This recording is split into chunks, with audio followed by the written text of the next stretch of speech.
gonna laugh.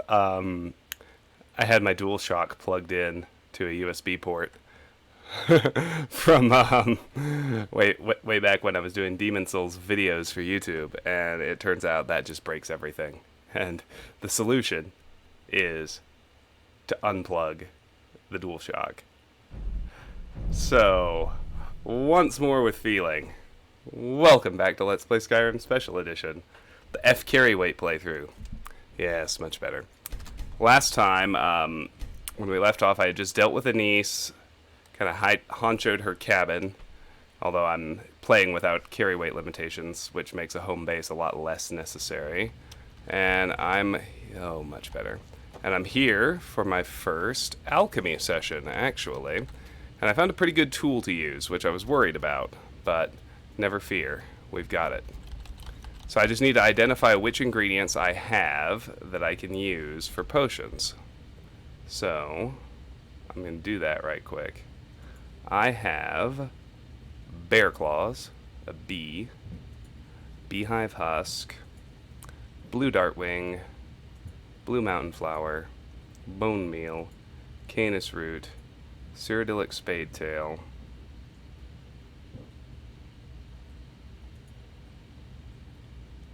can't use those death bell. I need them later. I got elf's ear, I got frost miriam. I'm hoarding that frost salt. I have garlic. I have hag raven feathers. I have hanging moss. I have a lavender. What else? I have Mora tapenella. I have orange dartwing. I need to hold my nightshade. I have a pine thrush egg. I have purple mountain flower. I have red mountain flower. I have rock warbler egg. I have salt pile. I have skeever tail. I have slaughterfish egg. I need to hold my scales. I need to hold my snowberries. I've got spider egg. I've got spriggan sap. I've got thistle branch. I've got torchbug thorax.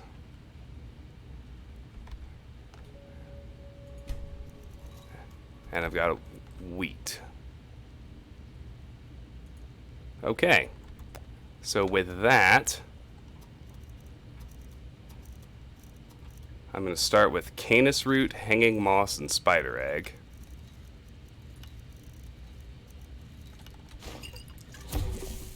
And I need to work on my alchemy effect list.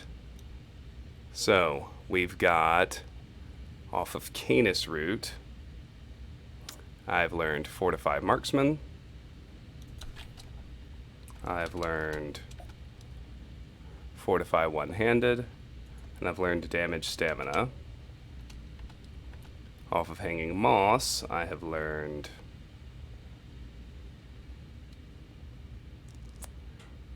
Damage Magicka Regen. And Fortify One-Handed. And off of Spider Egg, I have learned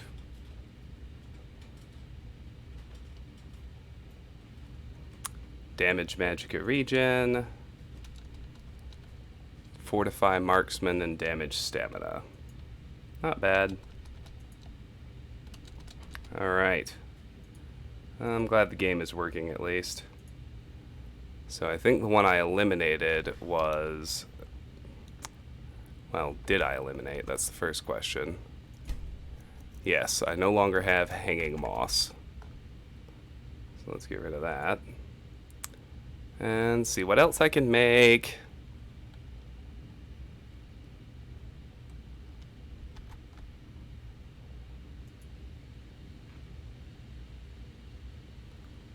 Bear claws, canis root, spider egg. That's next.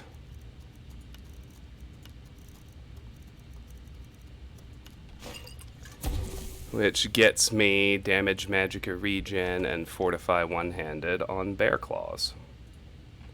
Not bad.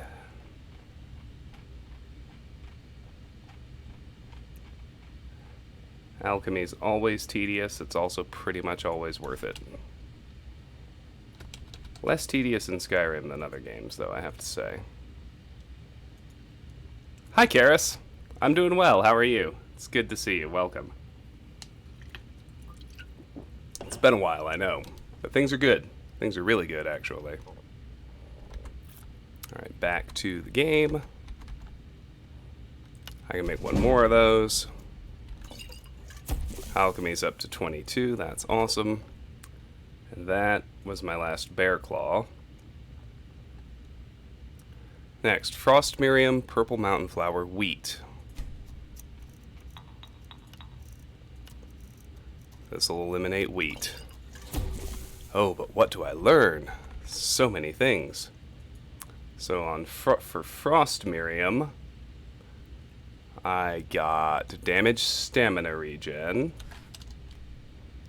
I got Fortify Sneak. I got Resist Frost. On Purple Mountain Flower, I got Fortify Sneak.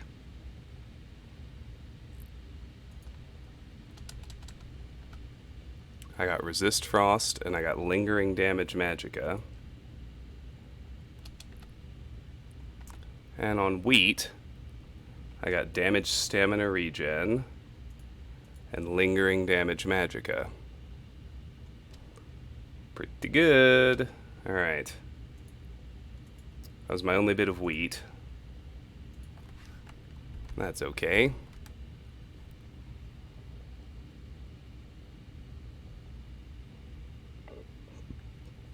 Let's go. What's next?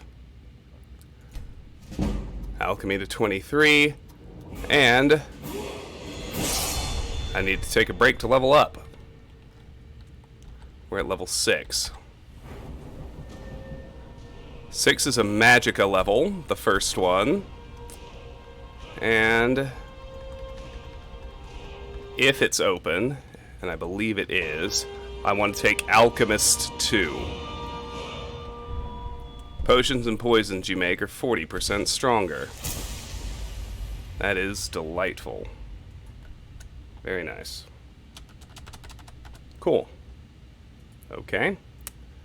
Let's get back to it.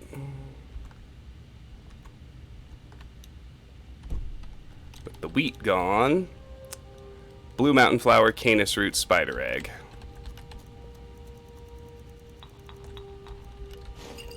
That gets damage magicka regen on Blue Mountain Flower. As far as learning goes.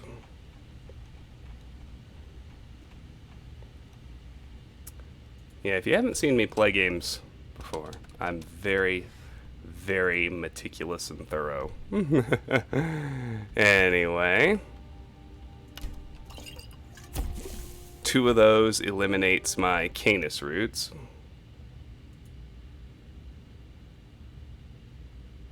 Blue Mountain Flower, Bone Meal, Spider Egg.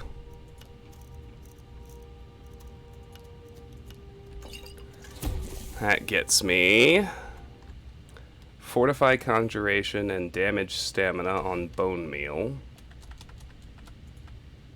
And it also gets me Fortify Conjuration on Blue Mountain Flower. Not bad.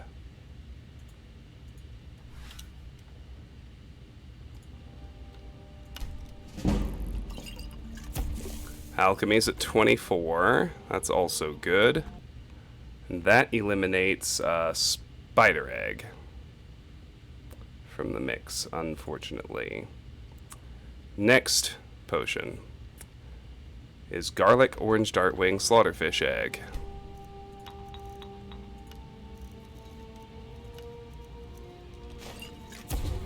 It's another big one.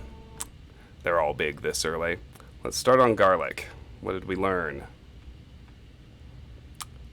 Resist Poison. And Fortify Stamina. For Orange Dartwing, we learned Fortify Pickpocket. Lingering Damage Health. And for Slaughterfish Egg, we got all 4. We learned in one fell swoop, resist poison, lingering damage health, fortify stamina, and fortify pickpocket. Which means Slaughterfish Egg comes completely off my list. I love it when that happens. Alright, and bonus, Alchemy went to 25. Okay, that eliminated Orange Dartwing and Slaughterfish Egg all at once.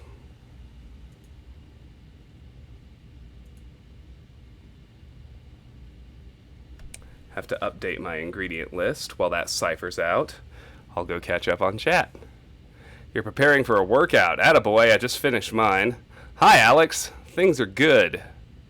Things are good. I'm excited. How are you? Okay, let me see. I'm also out of Slaughterfish Eggs.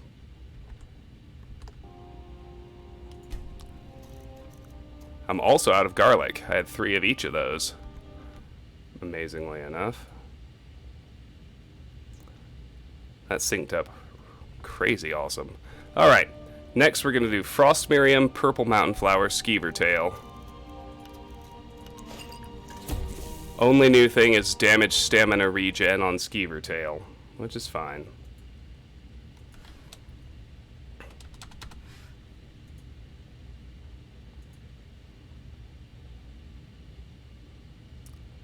And I am out of Frost Miriam.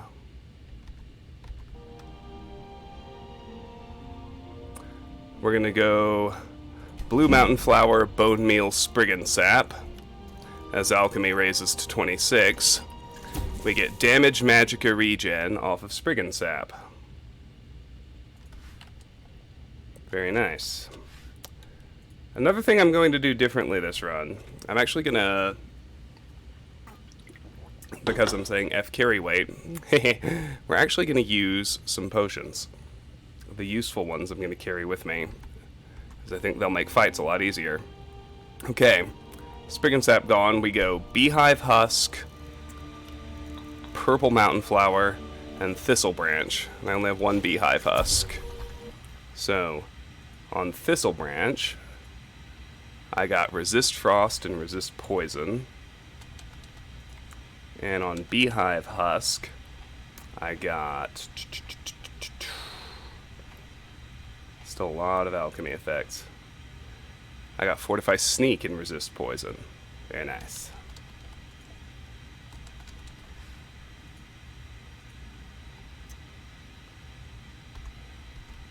And that was my only Beehive Husk. So, take it off my ingredient list.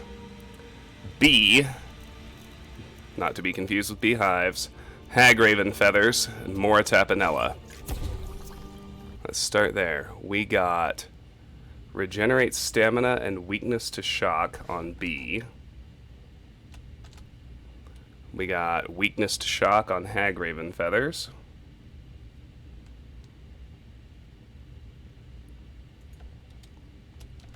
And we got Regenerate Stamina on Mora Tapanella. Very nice.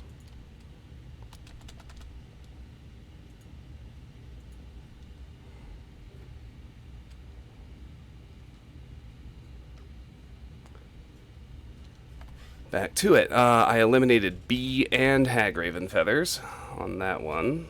So, let me click out of those before we get back. Next is Blue Dartwing, Cyrodiilic Spadetail, and Salt Pile.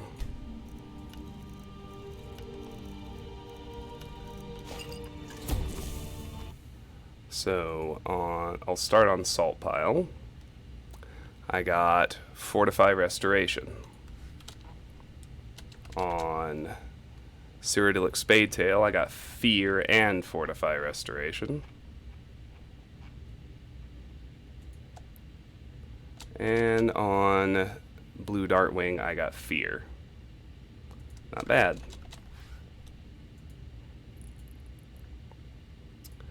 What did that eliminate? The Spadetail. I only had one of those. Alright, we're gonna go pine thrush egg. I have no idea why it thinks I have a swamp fungal pod, but I don't. So maybe I won't do pine thrush egg. Purple mountain flower, thistle branch, torchbug thorax. There we go. Okay, that got me a few things. Start on purple mountain flower, where I learned restore stamina, which is the final effect. That one's off the list. You love to see it. And then on torchbug thorax, we got restore stamina and lingering damage magicka. And I believe that was my only thorax. So that one is done. And we'll move on. Alchemy to 27. You love to see it.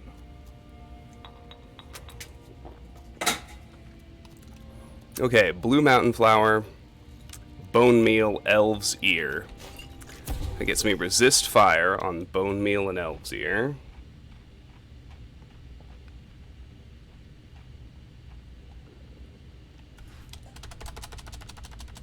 Very nice. Very nice. Or then again, I don't know. I don't know what exactly I'm going to do with my potions. I'll put it that way. I only had one elf's ear. That's the one that's gone.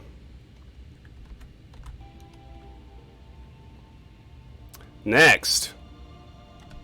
Come on. Blue mountain flower, bone meal, rock warbler egg. Oh, just a moment.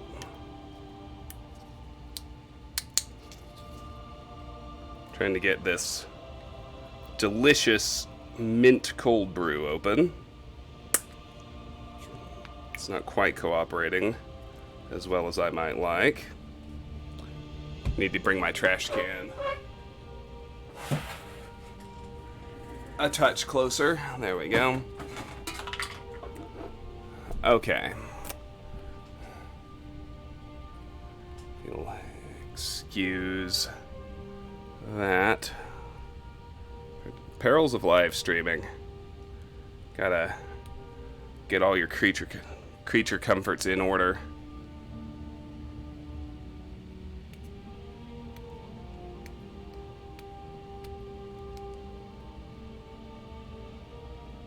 Almost got it. Excellent. All right. Cheers. Okay. Let's do blue mountain flower, bone meal, rock warbler egg. This gets me a few effects. First of all, on blue mountain flower, I got restore health, which is the third effect. I still have one more. And on rock warbler egg, I got damage stamina and restore health.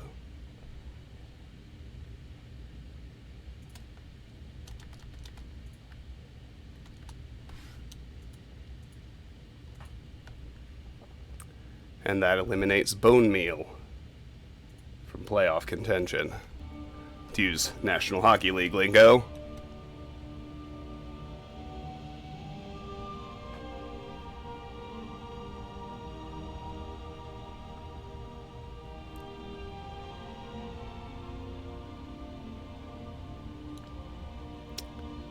Okay, pine thrush egg, purple mountain flower, thistle branch.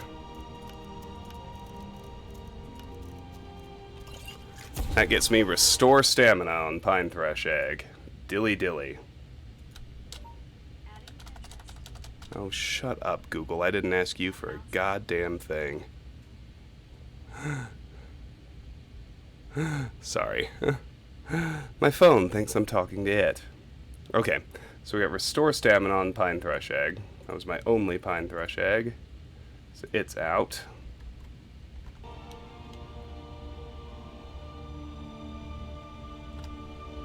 It's pretty good. It's cold brew. Okay, let's do blue dartwing, blue mountain flower, and lavender.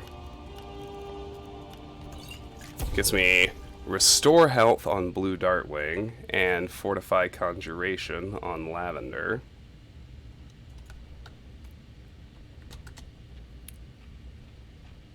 I don't think that eliminates either in terms of knowing all the effects. It does not.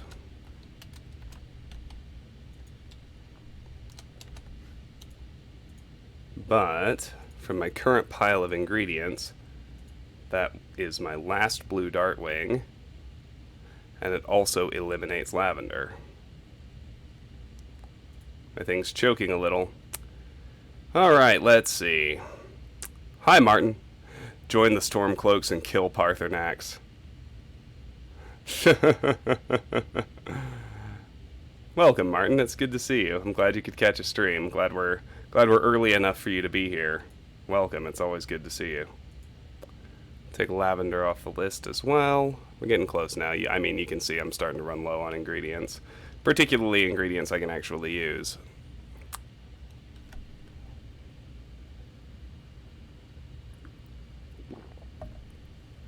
Alright, let's do Purple Mountain Flower and Thistle Branch. I have 22 of each, and I learned nothing new from that. Takes alchemy to 28. You love to see it.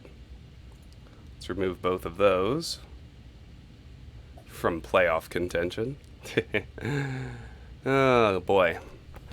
How's everyone been? I'm sorry I'm like focused on the minutia of alchemy, but it's it requires a lot of attention to properly min-max it, and yet we're almost done. You don't want to waste ingredients, you know? Okay, let's jump back in here. We go Blue Mountain Flower, Rock Warbler Egg, Salt Pile, which gets us weakness to magic on Salt Pile and Rock Warbler Egg. So we'll remove those two ingredients, or those two effects as learned. We got weakness to magic off of 2 ingredients. Alchemy increased to 29, which is awesome. And Rock Warbler Egg is going to be the one to disappear.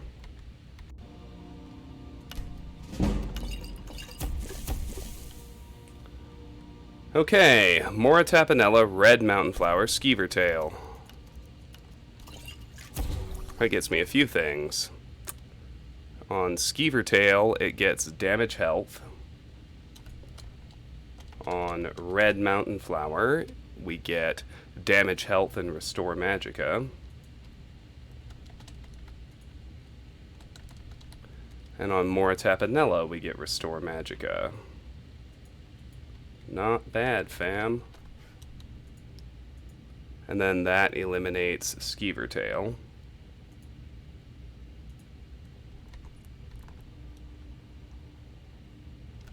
Close now. Last thing, Mora Tapanella and Red Mountain Flower. And make 3 of those. And I'm ready to quit alchemy and move on. Thank you for your patience in that alchemy session. Goodness knows I appreciate it. Hey, Lone Wonder. It's great to see you. Welcome, welcome. Always a pleasure. Alright. Now that's going to do it for me for here in Anissa's cabin for now. My Buko carry weight stayed just like I wanted it to. I thoroughly looted the place in the last stream. That does not need to be repeated. Well, let's get out of here. We're going to do a little exploring. We're mostly headed to Riverwood, of course, but there's still some things to find between here and there.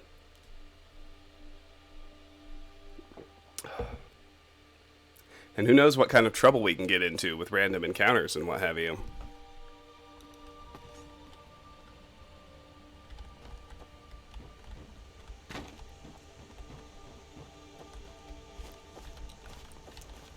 So, I already see a random encounter over here. Looks like a wizard duel. Maybe. Yes. Well, that was excellent. I got here at the right time. Alright, Novice Ice Mage has an Abetian Longfin and stuff to sell.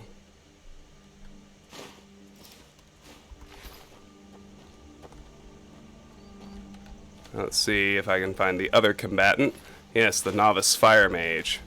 Alright, so let me go to my quest list. Bonk! Hi, Mortalius. It's good to see you. Welcome back. So that is coded in the... there's Wizard Duel and there's Wizard Duel V2. I cannot remember which is which. One of them is when you find an Ice and a Fire Mage fighting each other, like we just saw. The other is when the Challenger NPC attacks you in a town after one of your magic skills gets to 50. We don't need to worry about that yet. So what I wanted to kind of get clear to is this little trail right here.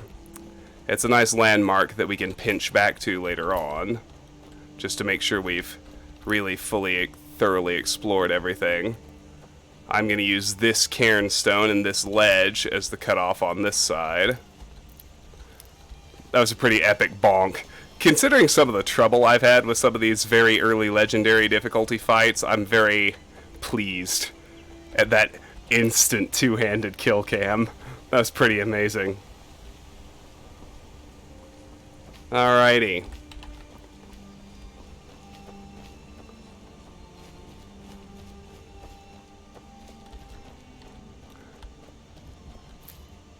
It's like, oh yeah, come at me, Novice Ice Mage, see what happens.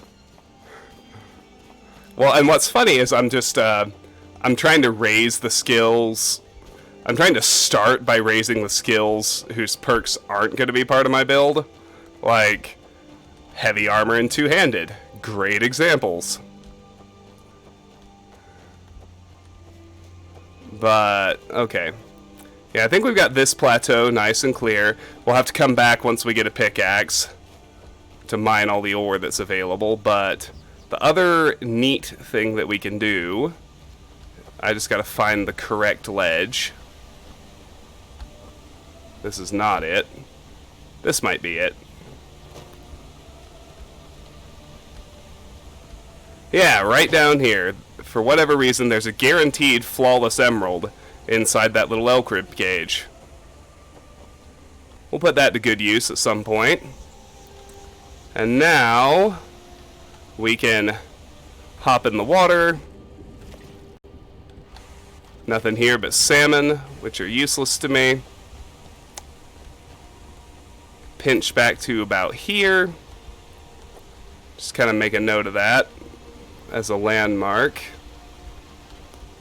As we are going to circle back up here, make sure I've cleared this trail in its entirety.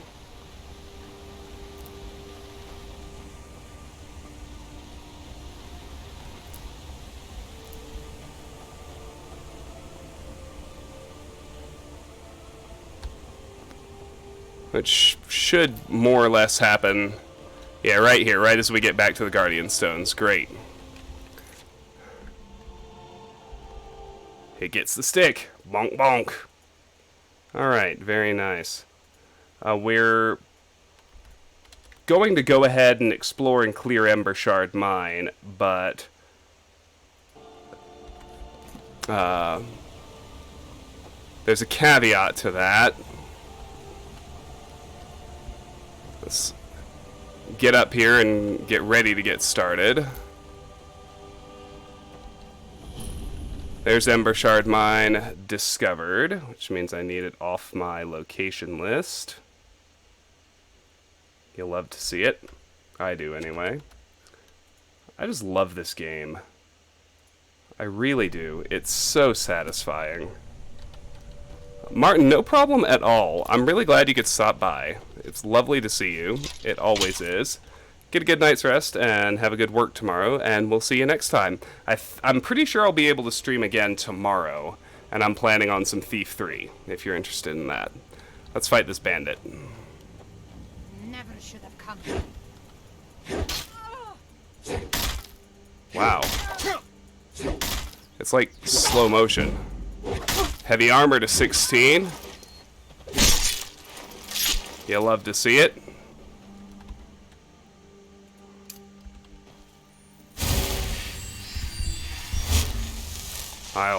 I personally love to heal.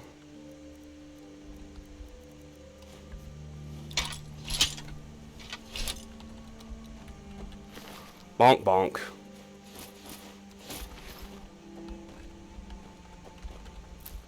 Alright, with that handled, we can get a few goodies out here. No, I didn't want to use the chopping block. I do want this woodcutter's axe. I'm going to carry that with me the rest of the game, because there's always wood chopping to be done for favor quests. So, I'm trying to remember exactly where it is. Do I have to go? I don't think I have to go even higher than that. I guess it's...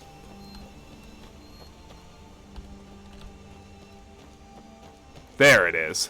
I knew there was a beehive here.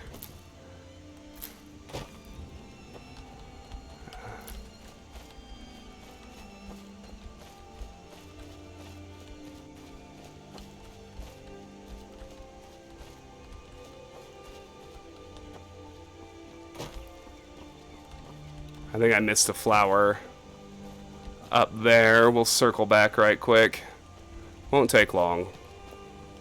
So the caveat to the immediate exploration... Yeah, there it is. To the immediate exploration of Embershard is, early in the mine we're going to get a pickaxe, and I want to go ahead and backtrack and mine all of the ore we have found so far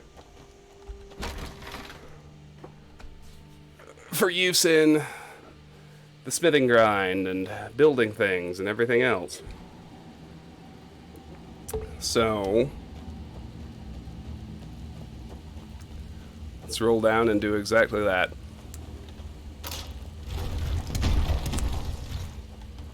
So there are three defensive skills, I'll call them, in the game.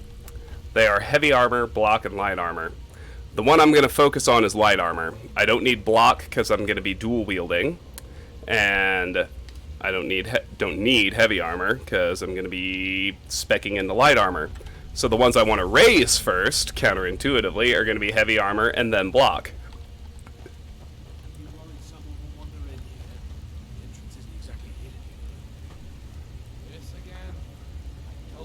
I haven't made up my mind yet, Martin. I think I might.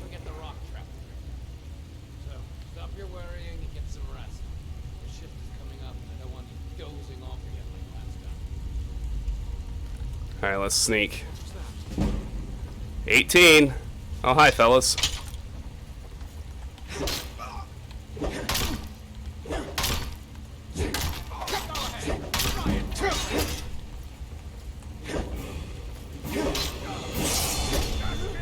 .32 two-handed. Takes me nice and clean to level 7.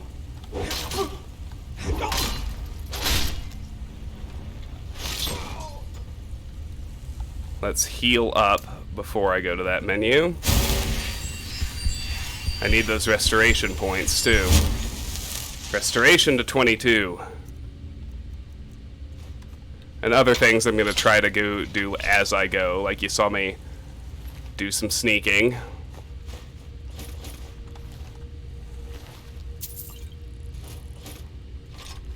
Alright, let's level up.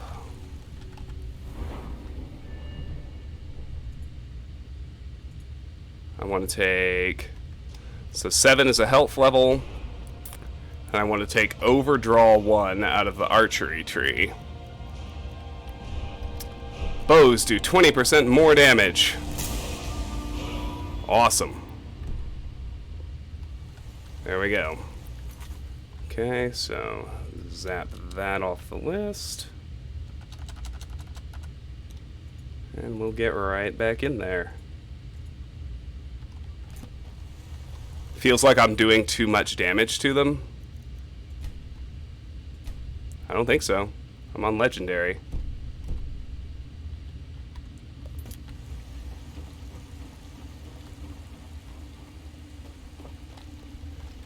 It might be because it might just be because we're used to Oblivion, and this game is not. This game is not broken in all the ways Oblivion is.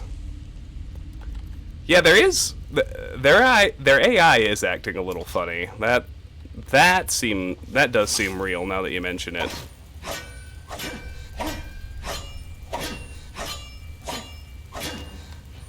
All right, let's favorite the pickaxe. We're gonna be doing a lot of that over the course of this playthrough. Okay, so now we're gonna backtrack and get those ore veins before I forget.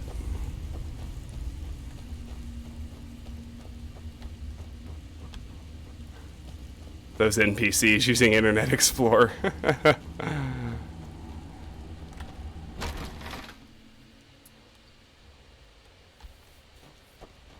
Yeah, well, they're certainly not behaving very aggressively. I mean, sometimes they just do that. The AI is a little quirky, but I mean, we'll see if it keeps happening.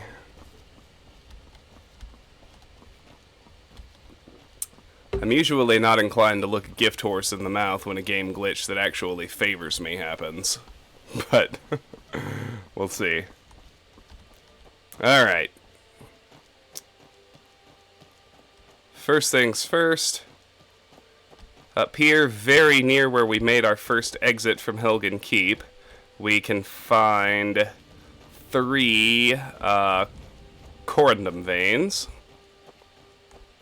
Ooh, bug spawn. I need blue butterfly wings. There's a thistle I missed. Now let me take 2 blue butterfly wings off my gear list right quick. I ultimately need 27 of those for my final Ascent to Godhood crafting loop. Those of you who know what I'm talking about, well, you know. Over here, where this beautiful mist effect is happening, is where we can dip through to find those veins I mentioned.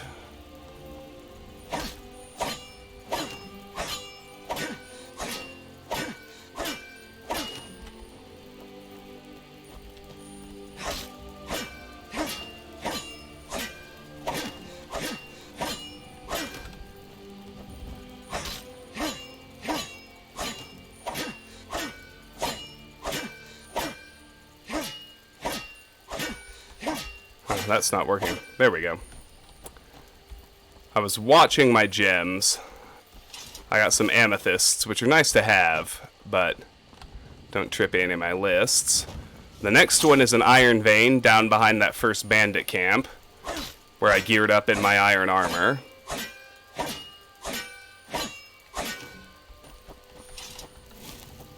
Next, there's an iron vein over near the Talos Shrine, where we found those unfortunate worshippers, and at least they managed to kill their Thalmor assailant as well.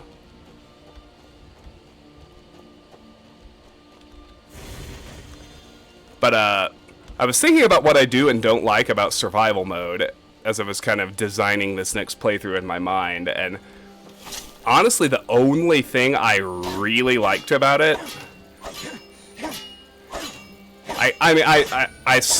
I kind of liked the exposure mechanic, so I'm thinking of maybe finding a mod that just does that. The food and water the food and the sleep were too much. That wasn't fun to me, and but the thing I really liked was no fast travel. That I can just do myself. Here's another random encounter. This noble's a major douchebag. We can take it off the random encounter list. This is just called Noble. For some reason, even though there's only one, the creation kit calls it No Bulls Traveling with Bodyguard. Let's check him out. The Legion's always looking for strong, capable warriors. If you think you've got what it takes, headquarters is in solitude. I got distracted by butterflies. That was 4 more blue wings. Highly necessary. Make that 6. 6 more blue wings. Keep your guard up. Alright. Now, generic NPCs like this, they're kind of too hard to pickpocket from.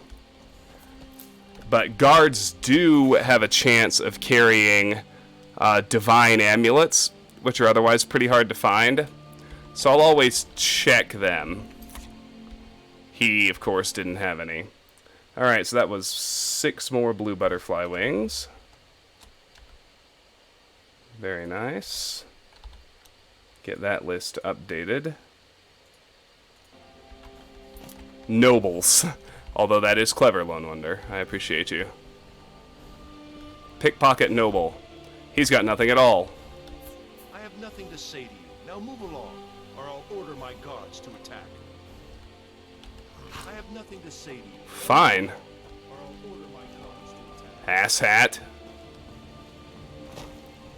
Let's see, out here on this island is a corundum vein.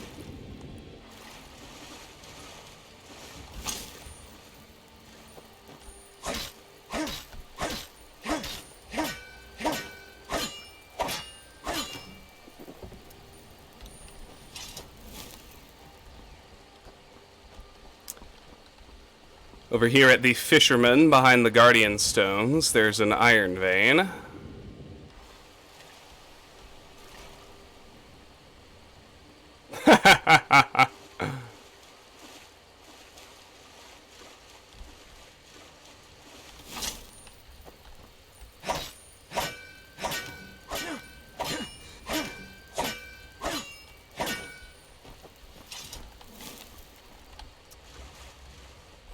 There's an iron vein up by Anissa's cabin. And then we're set to go back to Embershard. That's not true. There are 2 iron veins up where we fought those Thalmor in the first stream. I also need to go get.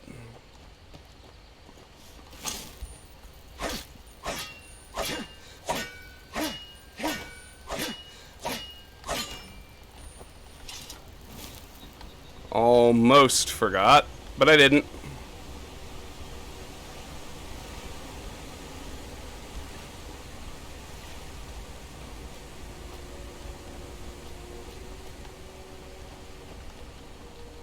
I didn't. That's what matters.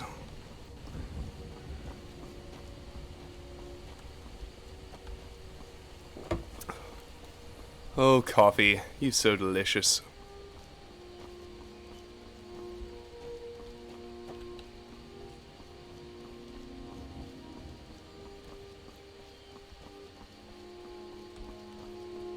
It's a butterfly! Let's pluck its wings, because we're a psychopath.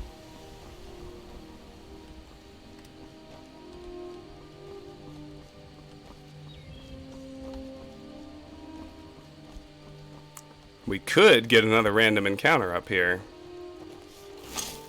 Kinda hope we don't. It would make things busy, but it's possible. Here we go. That's the one I almost forgot. But I didn't. I can't remember. Are there 2 here, or is it just 1? I thought there might have been 2, but apparently not. Now we're good to go back to Embershard, which conveniently is right down here.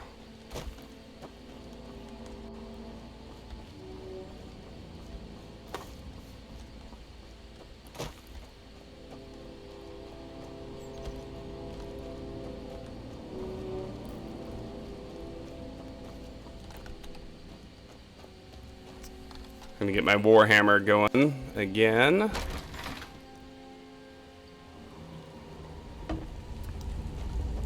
Just because we are back in hostile territory.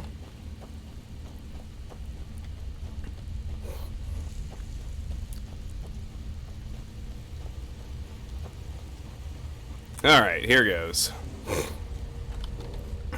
He says before immediately switching back to the pickaxe. I should just favorite the Warhammer while I'm using it.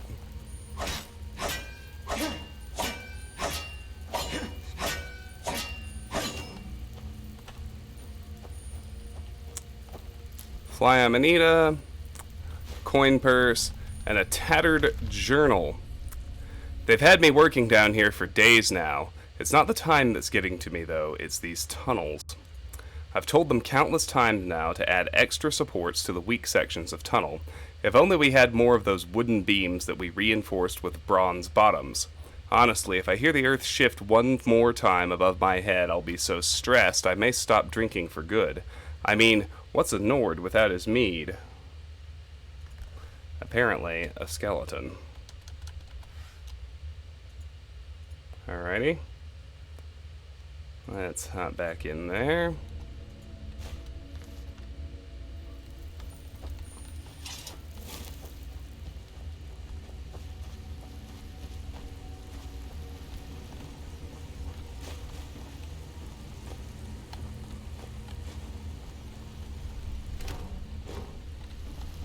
Alrighty.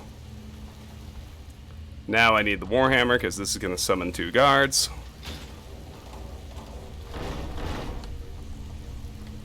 What was that? Oh, I wanted to hear their dialogue. Come on, game. Don't rob me of that pleasure.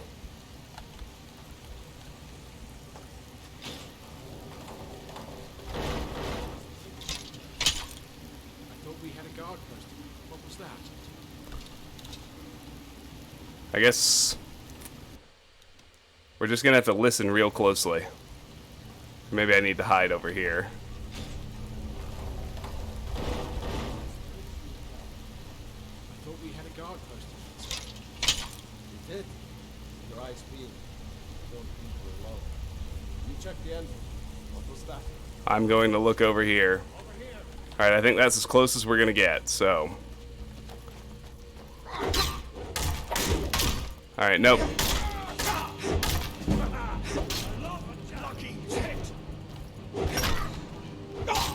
Alright, those guys are not standing there like idiots. Not quite good enough, are you?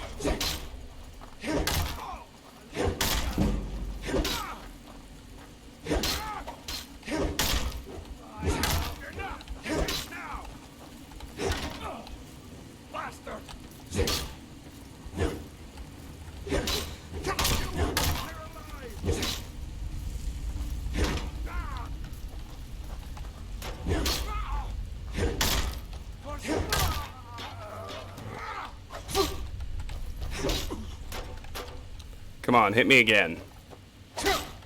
Couple more. I need heavy armor points. Whoa! Okay.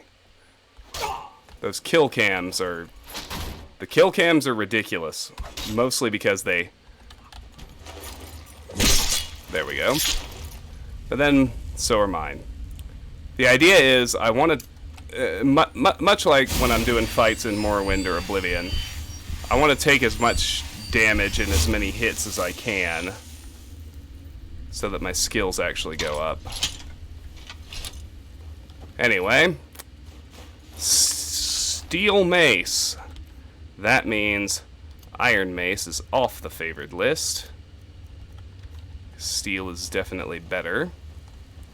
This guy has a steel warhammer, which is going to be a big upgrade from iron. It's not going to be a big upgrade. It's going to be an upgrade from iron. So there we go. Let's keep moving.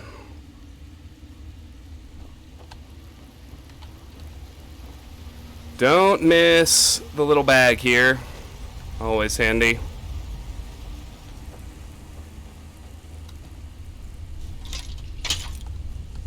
And moments like this are fun because there's a bandit just sitting over here. We might actually be able to get a little progress on sneak. Only a little. Oh, she dual wield. She dual wield. I like it. I wanna let her hit me a few more times. Perfect. I think Skyrim's skill systems, in many cases, are a lot more sensible and way better designed. So I've talked at some length about how both Oblivions and Morrowinds are calqued essentially on a... not essentially, they're calculated on a per hit basis. So that you actually want to use... It redounds to your benefit to use weaker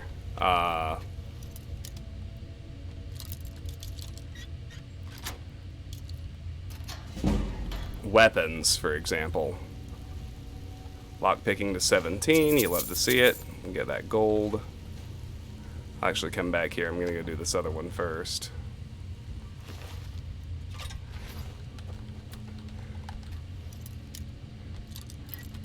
And armor's the same way, you know.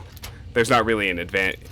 You still generally want to use the best armor you have because you can take more hits when your rating is higher. But this game does it differently.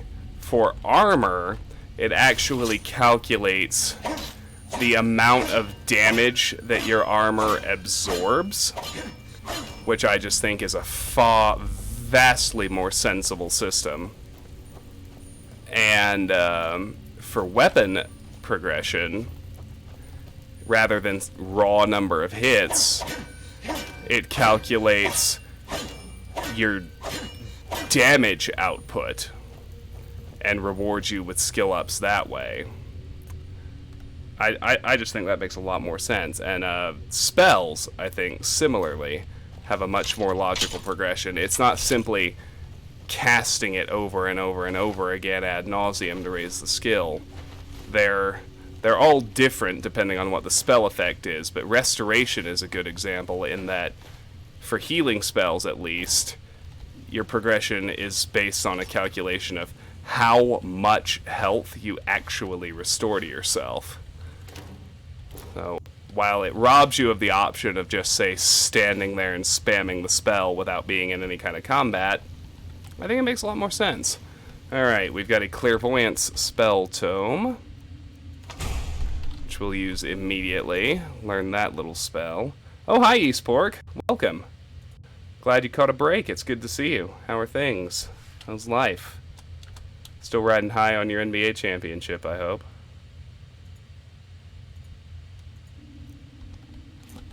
And here's the boss chest. An Iron Battle Axe of Arcing, Hide Armor of Illusion, and a Banded Iron Armor, which is better than a normal iron armor. We'll put that on, and we'll get to work.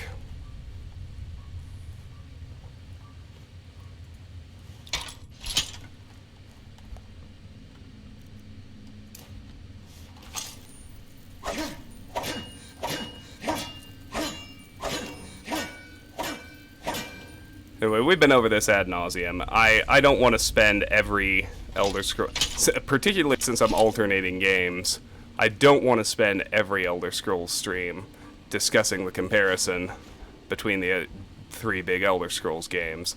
I do think it's true that they all have their strengths over the others, and I definitely have no truck with the people who just shit on Skyrim.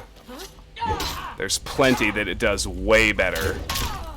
And there are some nonsense, bonehead design decisions in the other games. Nothing.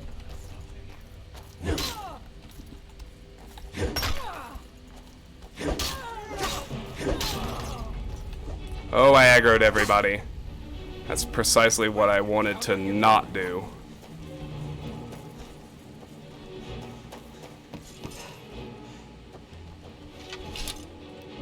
Now let's see if we can heal up.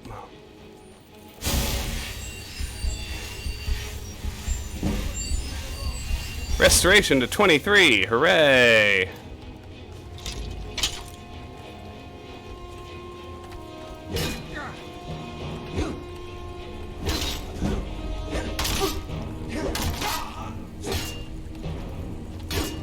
Well, I think there's a definite strain of players out there, commentators, whatever you want to call them, who behave as if complexity is always good for its own sake, period. And that's just not true. Like, I think the more robust attribute system has its virtues. I think there are good things about it, and there are things about it that I miss, but like, the health calc, and how if you don't really understand the ins and outs of it, you torpedo your maximum health by not raising endurance first. Like, that's just stupid. You shouldn't have to study the game diligently in advance in order to make a decent character build. I don't think. Anyway, let's go find that last bandit. Yeah, I mean, I think complexity can be good when it's well executed, but it's not always good. Certainly not for its own sake, which a lot of people act like it is. And I also don't think that simplicity is always bad.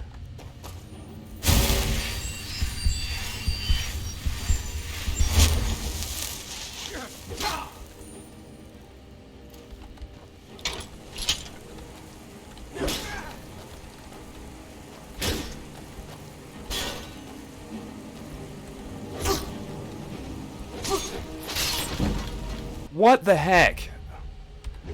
The one thing I truly hate about the kill cams in this game is, if it decides to kill cam, it can override what would normally be their maximum damage. They can do, like, 60% bonus damage or whatnot in order to enter the kill cam. So you could have enough health left that an ordinary hit wouldn't be able to kill you, but the game will kill cam anyway. I find that irritating. Regardless, we got another rank in heavy armor. Most excellent. Complicated enough to not feel as simple. I don't even care if it feels simple. Not on its face. Like, I think complexity and simplicity both can be good or bad. It totally depends how they play, you know?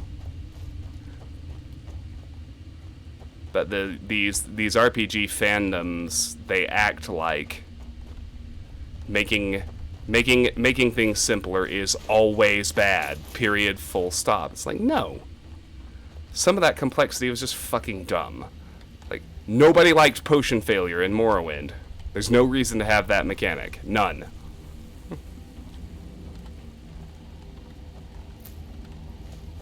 I don't care if it's more realistic, I don't care if it's more complex. It's just an annoying fucking mechanic that didn't need to be in there.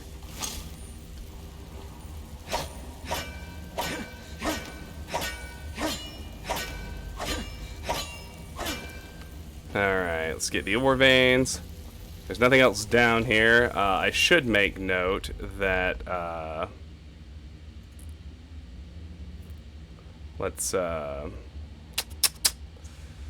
Embershard Mine is cleared, so I need to take it off that list.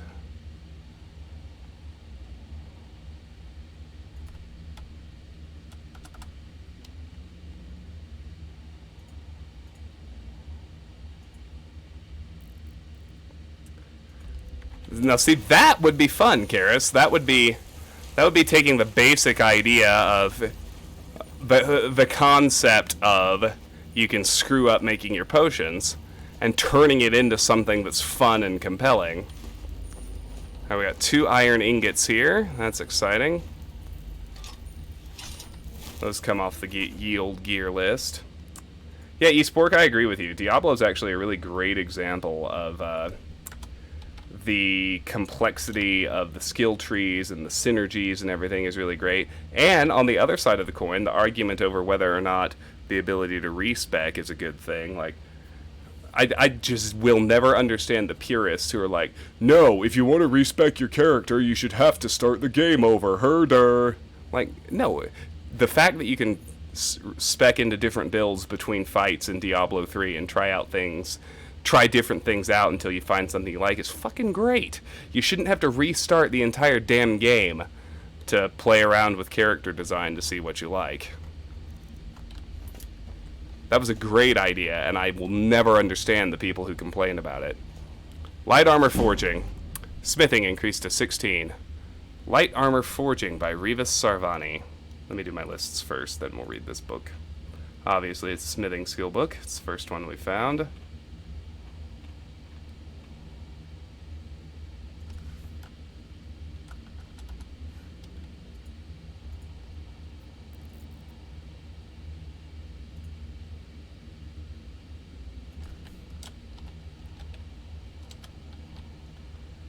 And this is our first chance to actually smith things. Light armor forging by Revis Sarvani. There are two classes of light armor, metallic and non-metallic. Elven and glass are metallic light armor. You may be surprised to think that glass can be thought of as metallic, but appearances are deceiving. What we call glass is nothing like the windows panes you see in houses. The greenish material is far stronger and has a much higher melting point. Non-metallic armors are hide, studded, leather, and scaled. For these armor types, the forger is as much tailor as blacksmith. All use large pieces of leather stitched together with leather strips. Studded armor also need iron ingots, from which you will make the studs and metal rings that make it more effective than simple hide. Scaled armor uses steel instead of iron, but the steel is infused with corundum to make the metal inserts stronger. For centuries, the secret of making elven armor was a closely guarded secret on Somerset Isle. Then the betrayal of Ulvul Laren brought it the rest of Tamriel. Ulvul was a dark elf slave working the bellows for Nulian, master smith of the Isle from the 5th through the 7th century of the Second Era. When Ulvul escaped, he could think of no greater punishment to mete out to his cruel master than to reveal all his secrets to the world. Thus we came to know that moonstone is the key ingredient in elven armor, and that salt water must be used to quench the hot metal. For gilded elven armor, you must also meld in quicksilver. It melts at a much lower heat than moonstone, making it tricky to work the two metals together. The trickiest of all is glass. Hammer blows struck across the grain run the risk of shattering the armor. Its principal ingredient is malachite, although it also requires moonstone to give it the right strength. Oh, hi, Tara! Lovely to see you. Welcome in, doll. How you doing?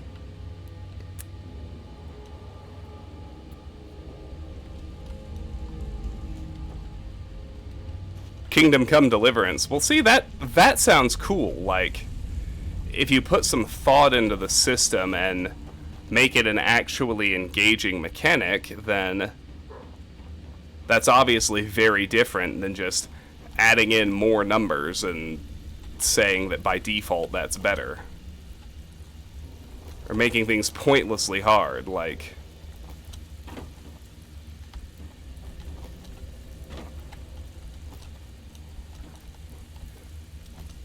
You would never get anywhere with Morrowind Alchemy if you didn't save scum, because the failure rate is so ridiculously high, right?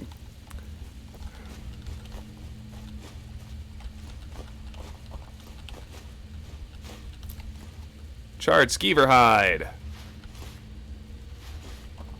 So before we leave here, we'll run down there and see if there's any actual smithing we can do. I don't think I have any spare materials yet. So even though we have found ourselves a crafting station, I don't think I can do much with it. But that's okay.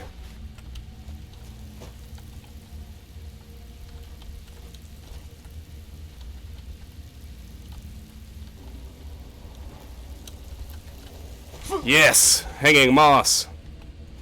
Do it!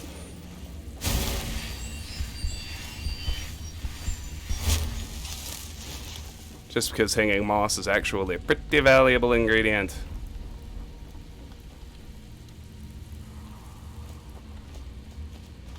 That sounds horrible, Karis. But maybe kind of fun. Like, generally speaking, I don't love timed quests, but there are exceptions. Like, I absolutely love the first segment of Deus Ex Human Revolution, where Seraph tells you there's a hostage situation, and if you don't hurry up, people are gonna die, and that's actually true. Like, if you dink around the office too long, the hostages get killed. It's like, whoa! He meant what he said in the video game. Like, things like that are neat. Even if I generally prefer to take my time. And that one's a special case, because you get to go back and explore the office right after the quest is done. It's not like you're locked into rushing through something you don't get to see again.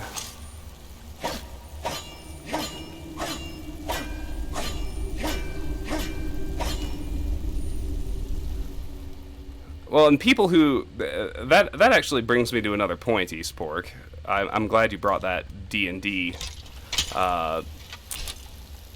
example up, because... Okay, here, we're going to do something different here. We're going to break all but one lockpick. I was thinking of selling them off, but I actually think there's far more utility in using them to grind up our lockpick skill. It'll give me a chance to talk. So, people who love dice rolls and try to put them into their games and just love RNG, it's like they completely forget that Dungeons and Dragons is very specifically, you know, when Gary Gygax came up with it in 1967 or whenever it was, the idea was essentially to have interactive storytelling, right? And every player is a character in the story, and the players get to decide what their characters are going to attempt.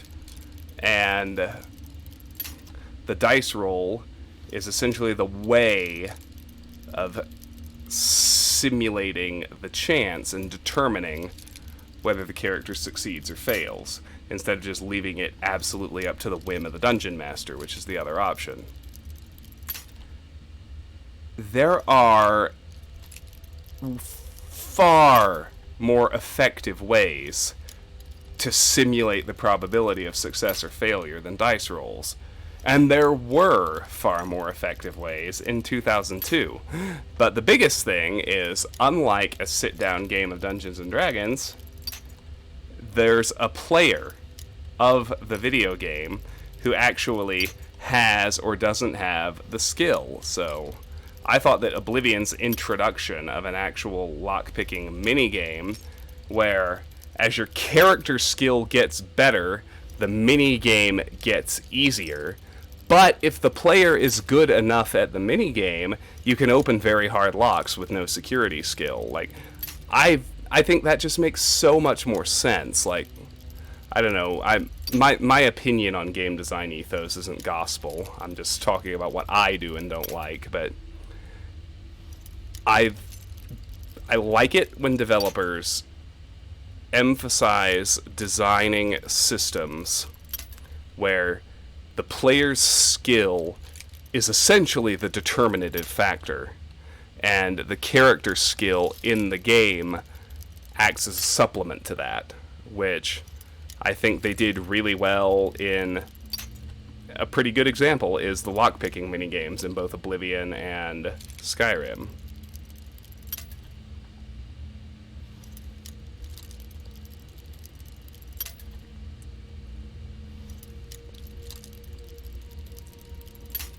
Alright, Eastpork, I don't know if I'll still be on. I think I'm going to cut the stream tonight when I go to have dinner, but I'm not sure exactly when that'll be. So thank you for stopping by. Thanks for the conversation. It's always good to have you in here. I really appreciate it.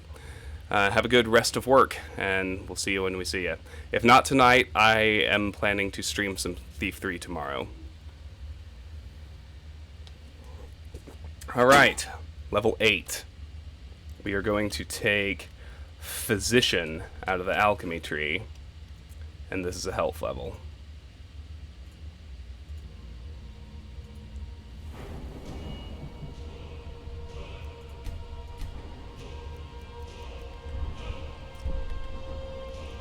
Potions you mix that restore health, magicka, or stamina are 25% more powerful. It's decent in its own right, but it's a prereq for stuff we actually really want. Yeah, well, when the mechanics are a frame for your skills to flourish that's a good way to put it. So, take another example. Speech in Skyrim is terrible. It's absolutely terrible. Like, it's irredeemably stupid. Because it's essentially a really opaque skill check. Which is, you know, I'm fine with that. Like, but it doesn't come up nearly often enough. I think there are less than 30 speech options in the entire game. Like, I loved it in,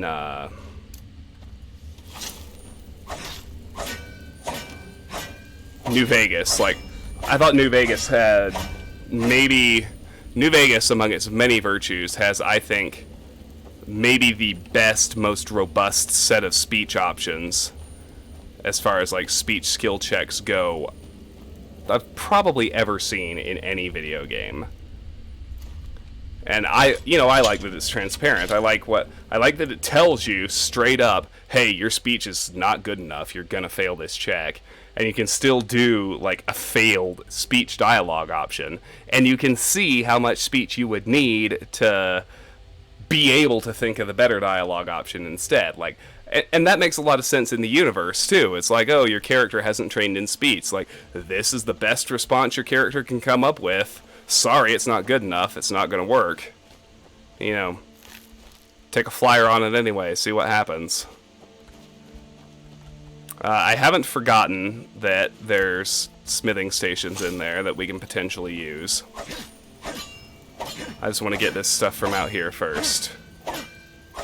Specifically, there are 2 more iron veins out the back exit.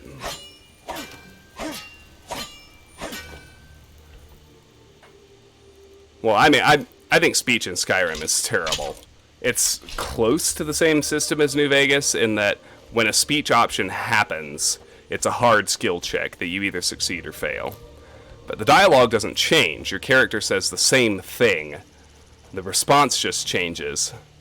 But it doesn't even tell you if you succeeded or failed. Like, there's very insufficient feedback for the player. First of all. Second of all, it just doesn't come into play often enough. Like, it's dumb how few times you get to use speech. Alright, I got 2 wolf pelts and a silver ring. I think both of those are on my gear list, so give me a second. They are. There's the ring, and as far as wolf pelts go, I need 6 more for my total of 11.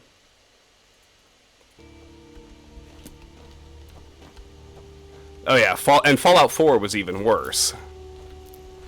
Now, Oblivion, I appreciate that it tried to do a minigame. And, you know, and what's neat about it is that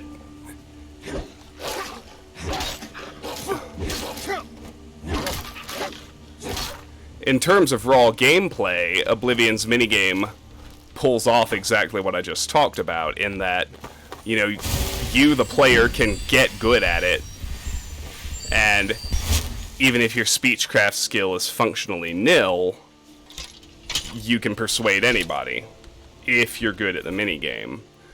Generally, I like that as a design ethos. It just came out very silly in Oblivion. I also don't really mind in places. I don't. If it's well executed, I don't mind a hard skill check. I don't. Like, speech in New Vegas is great, even though it's just a hard skill check. Full stop. Period. I like it. It makes sense to me. It feels good. It works in the universe. It works in the game. And because I'm adequately rewarded for it, I'm inclined to invest pretty heavily in speech pretty early anyway. Like in Skyrim, you have very, very, very little reason to invest in speech because it comes up so infrequently. And those few times where the hard check happens, it's just, it's not worth your time anyway. It's just dumb.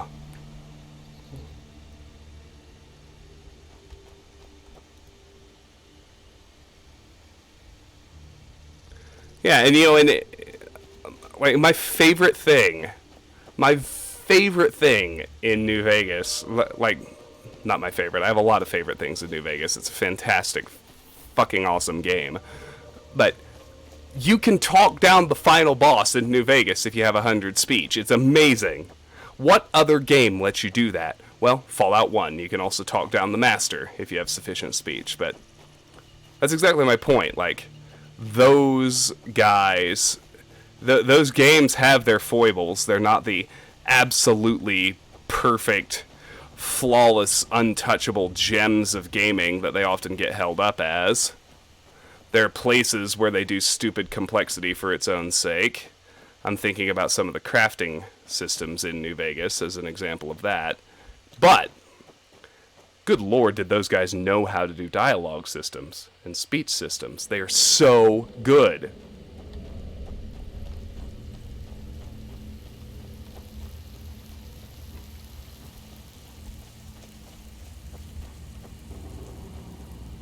Alright, let's see what we got here.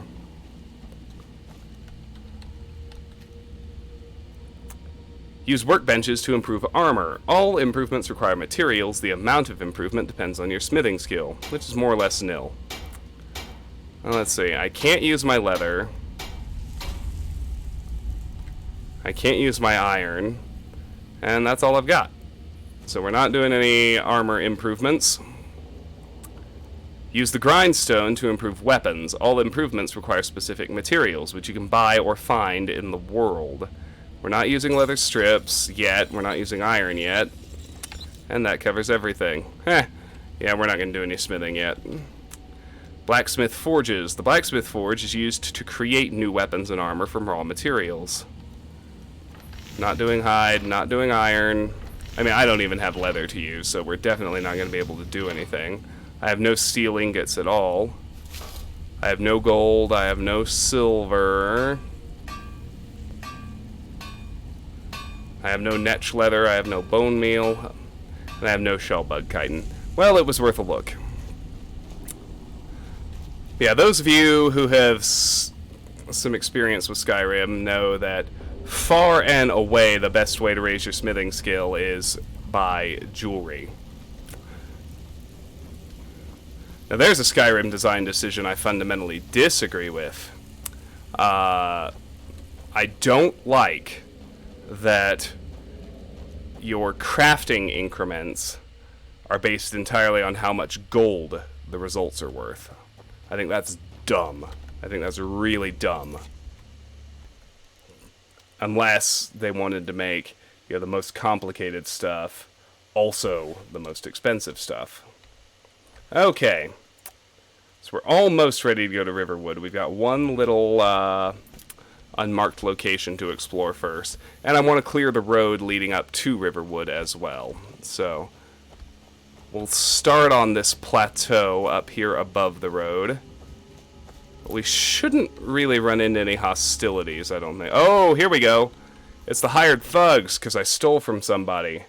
Alright, we're going to get this encounter out of the way. This one happens once. The first time you steal from somebody. In the case of this playthrough, it is probably that fisherman who I stole from, who hired these thugs to come after me, but we're going to have to fight him and kill him. It's just fine. He's here to teach me a lesson. We're here to teach you a lesson. Are you? And they can one-shot me. Alright.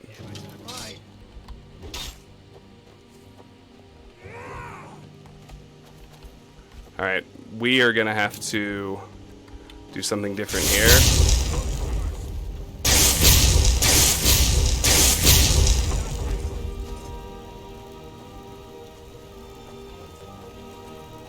I think magic is probably the way to go.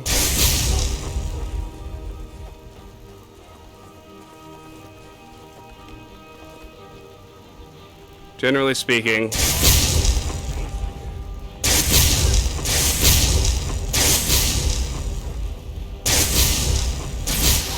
you want to find a little retreatable campsite like this.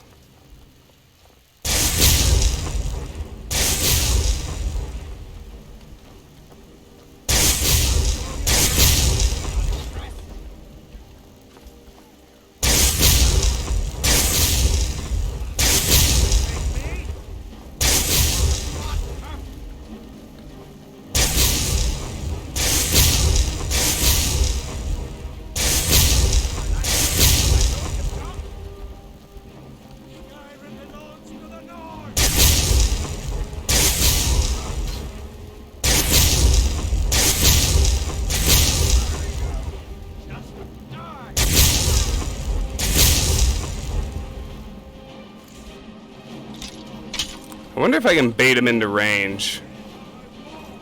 And if there's one thing I learned from the Star Wars prequels, it's that nothing's more important than having the high ground. Hi, Sauna. It's good to see you. How are you? Come on. Got into another...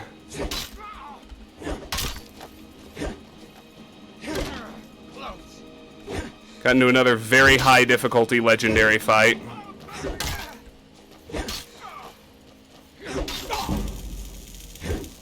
$37 two-handed. Nice. Let's heal. While these guys just stare at me. Yeah, give me some give me more eyeball, guys. That's fine.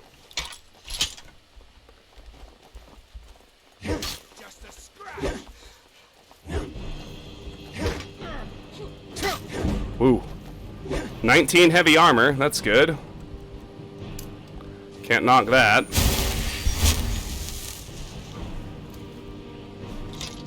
Anyway, I'm always anxious about this encounter when I do a legendary run, because it happens near the very beginning unless you don't steal at all, which of course is not how I'm ever gonna roll.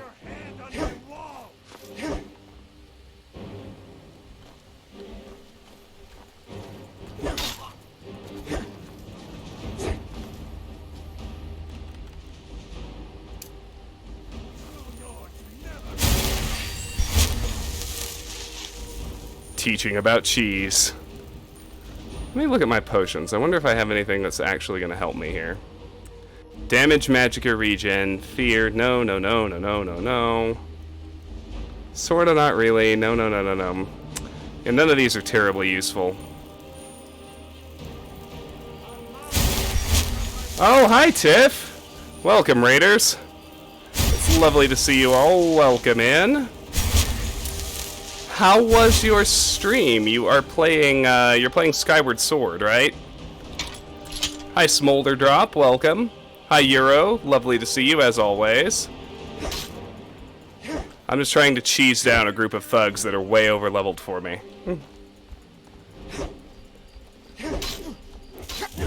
But I can't not get into the fight because they are specifically hired to hunt me in a random encounter. It's great. It's great. I have never played Skyward Sword. How do you like the game? I know that it's like people like it. I've heard that Fee is probably the most annoying sidekick in Zelda, even more annoying than Navi from Ocarina of Time. She just talks way too much.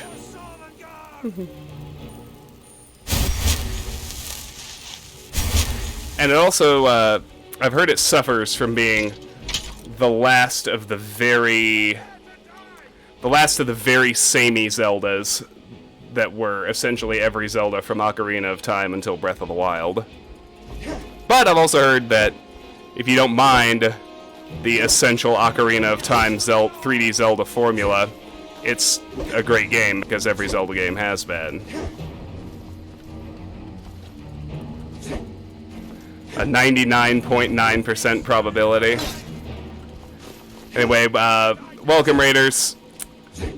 If you don't know me already, my name's Travis. I stream pretty irregularly. You know, it's essentially like I stream when I stream. I don't really have a regular schedule, but when I do stream, these days it's typically either an Elder Scrolls game, like we have Skyrim today. I also play Morrowind and Oblivion. I stream the Thief series, and I also stream the Diablo series. I have a YouTube channel where I play some other games. I do episodic playthroughs of a much wider variety of games over there. Currently working my way through Shadow Tower, which is an ancient From Software PS1 game, one of the ancestors to the Souls series. And I'm playing Mass Effect over there as well. So if any of that interests you, I hope you'll stick around, and I hope we'll see you. My people, if you're not already following Talara, that's a terrible mistake. She's a fantastic streamer, one of my very favorites. We're Twitch friends. We've never met in real life, but she's one of my favorite streamers and one of my favorite online personalities. She plays a huge variety of games. Just it's impossible for me to like describe the kinds of games she plays. Like everything, basically. She plays horror games, she plays RPGs, she plays puzzle games, she plays everything. But I found her stream back when Doki Doki Literature Club was huge, and I was just cruising around watching people get blind playthroughs of that. And we really bonded when I realized when she mentioned that she was in law school, and so we're both attorneys. Back then, she was a little baby first-year law student. Now she's a full-grown practicing attorney. I'm so proud. I can't believe it's been that many years. It's been 4 years. 4 years, almost. Because, Doki Doki was... no. 3 years. It's been 3 years, because Doki Doki got big, I think, early 2018.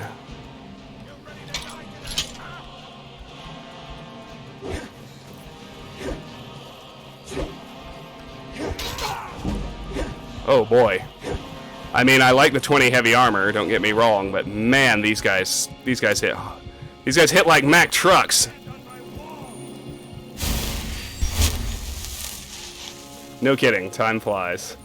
So, if you're not following Tiff, go fix that mistake. All that is to say, she's a great streamer. She's fun to watch. She's really friendly. She's really engaged with her chat. She plays a lot of really great games. You know, skill level varies from game to game, but that's true of all of us. And she's a lot of fun. If you're one of my folks and you're not following Tiff, please fix that right now.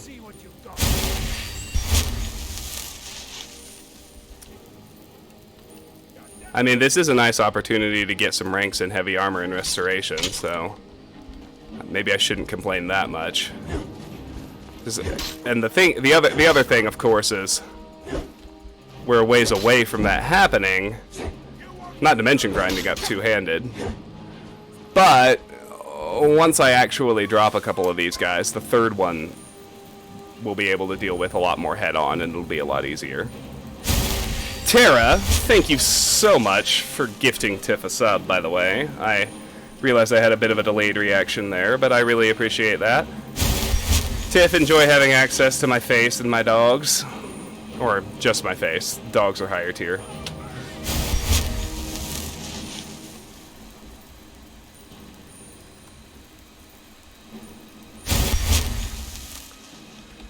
So apart from the stream, how's life? How's the law? How's Calgary? What do you think of the NHL offseason so far? Not so fast. I was really sad when the Avalanche lost Philip Grubauer, and then I was immediately happy again when they traded for Darcy Kemper. It's hard to upgrade from a goalie who was nominated for the Vezina, but I think Kemper is a better goalie. I'm pretty excited that we have him.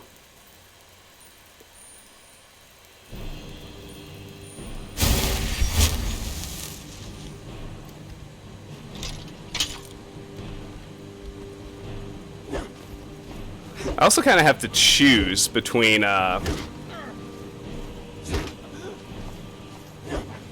can really only do one thing with my magic. It's either restoration or destruction. I'm going with restoration because they're beating on me so hard. I'm taking the chance to get the heavy armor ranks and restoration ranks.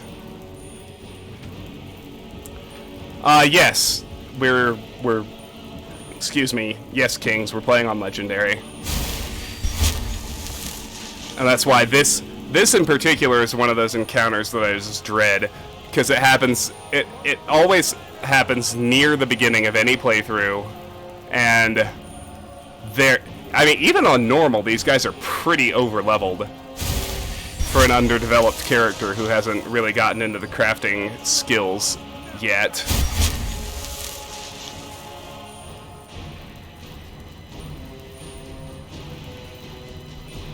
Vegas. They think everyone is jealous of their success, but really, the organization is just kind of a bunch of assholes. Like, they really fucked him over.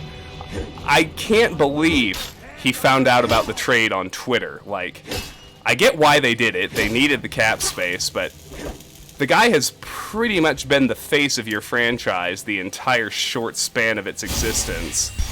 And to just sandbag him like that is...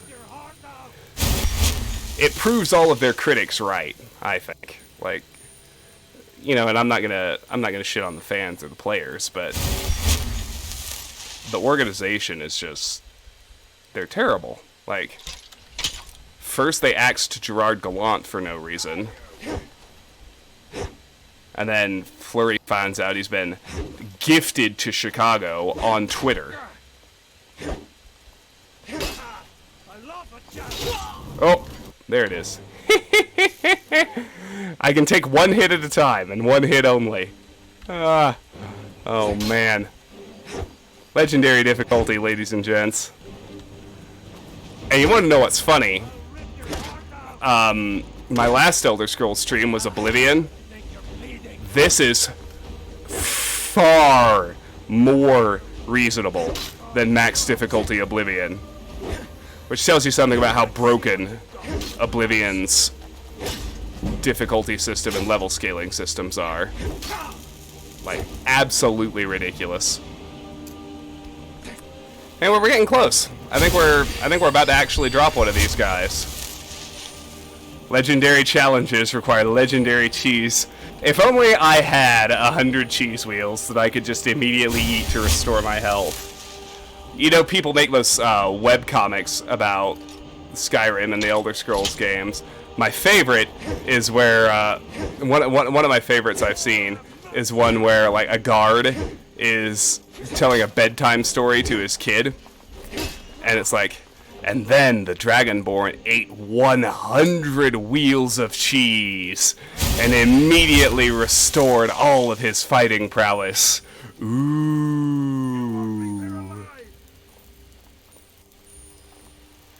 Cheese and pickle sandwiches. I'm not gonna lie, Lone Wonder, that doesn't sound that great. I love pickles on sandwiches, but I've never had them with just cheese.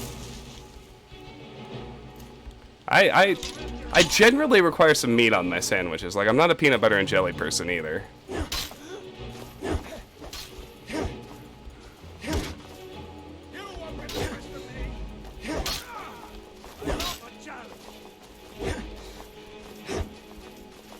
Slowly but surely, their health is winding down.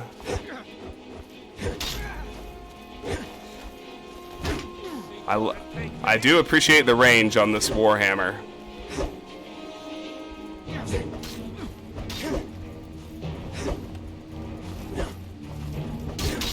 Yikes. Oh no, oh no, oh no. Get up there, get up there. Okay, we're good. Heavy armor to 21.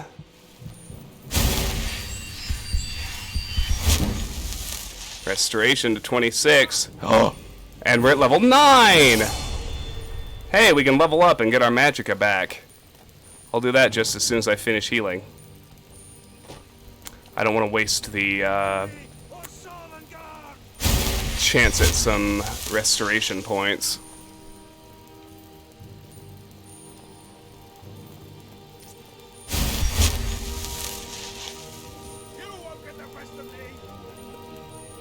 I like a lot of different sandwiches, but I think my favorite, if I had to compose the perfect sandwich for me, it'd be good roast beef on toasted sourdough bread with good spicy brown mustard, 2 slices of high quality Swiss cheese, and 1 slice of a perfect lightly salted heirloom tomato. That's my sandwich jam. Okay, let's see how we should spend this level up. I'm going to put the perk into Armsman 1 on the one-handed skill tree. And level 9 is a health level.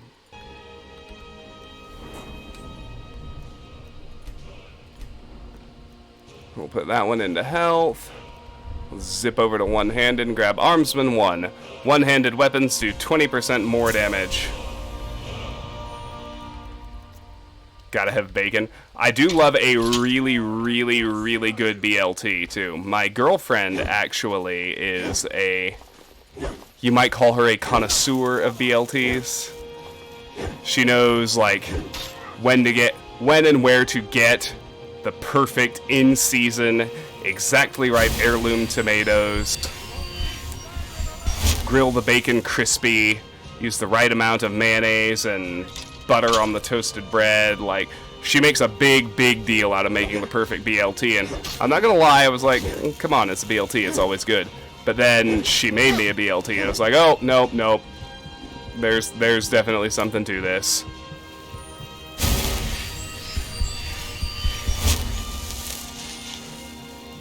Because, as she says, people think a BLT is a bacon sandwich, but it's not. It's a tomato sandwich, and the bacon is an accessory. When you realize that, and when you focus on getting the tomato right, you can really level up your BLT game.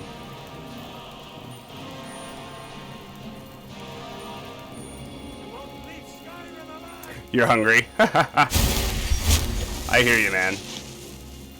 I'm getting hungry, too. There's meatloaf in the oven upstairs and green bean casserole. We're streaming until dinner is ready, whenever that happens to be.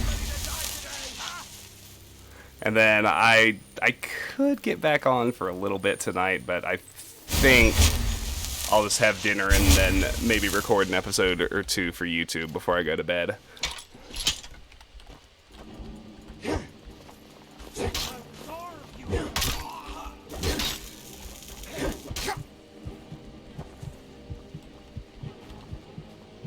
Alright. Taking a bunch of damage again. That's fine. We also have this guy close. Like, he is almost... These two are both almost down.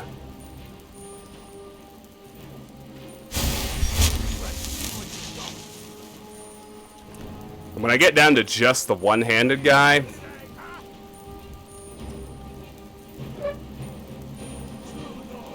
And it's going to be much easier, obviously.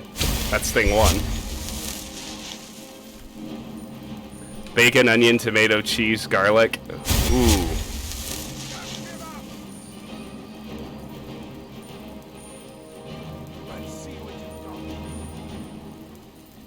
Can you imagine if they both just chugged a potion right now? I would welcome the opportunity for more skill ups, Lone Wonder, that's what. Y'all might not. It might not be that great to watch.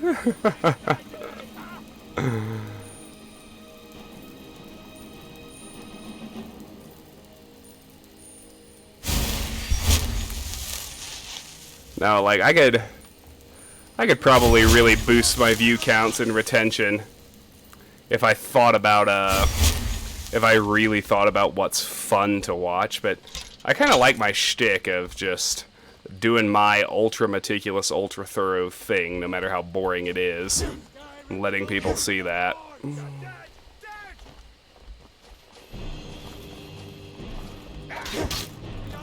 He's down. Oh no. How am I gonna finish him off? I hate it when I hate that they regenerate after taking an E. Like, that makes finishing them off really hard. Unless they do something real stupid. Like that. Ha! Ha! There's one down. There's one down, boys and girls. Ladies and gentlemen, boys and girls. We've eliminated 1/3 of their force. And two-handed went up to 40.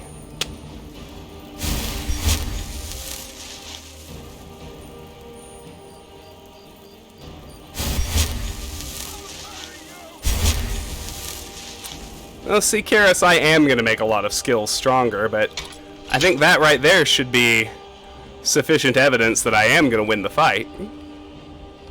Come here, you.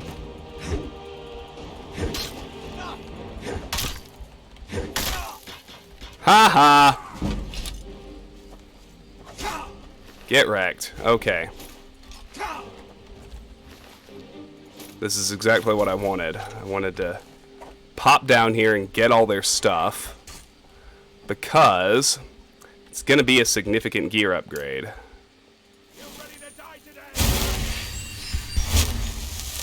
Alright, so we're down to 2. Let's read the contract, first of all. Here is the agreed upon amount. I expect you to faithfully carry out my request to teach a lesson to the thief, Travis. You need not kill him, but I have no qualms about it if you deem it necessary. Hunter. Well, that's pretty savage. I mean, I pickpocketed a couple of pelts off you, and you're like, go murder him! Whatever. Skyrim justice. Alright, in the meantime, let's up our armor game.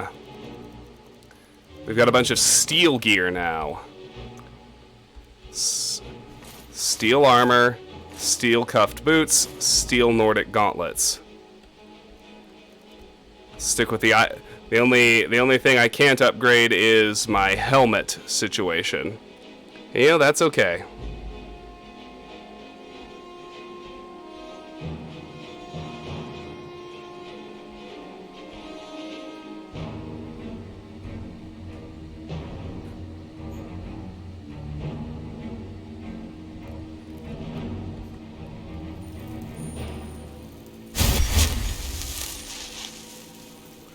Pelt through his life's work, though.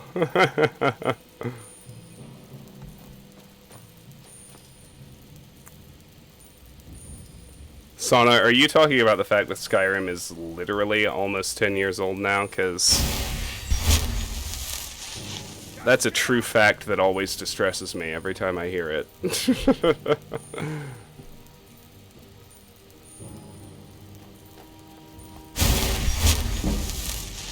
27 restoration.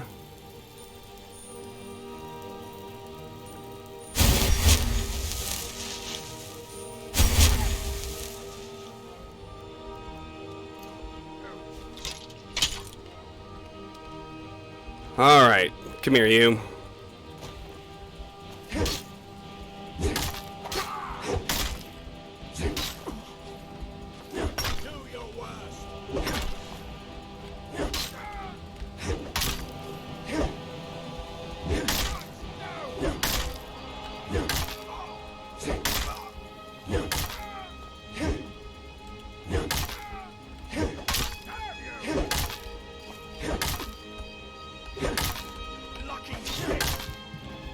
All right.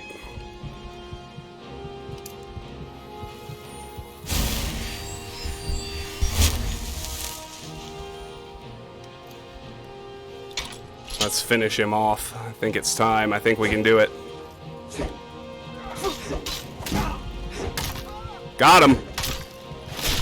Bonk.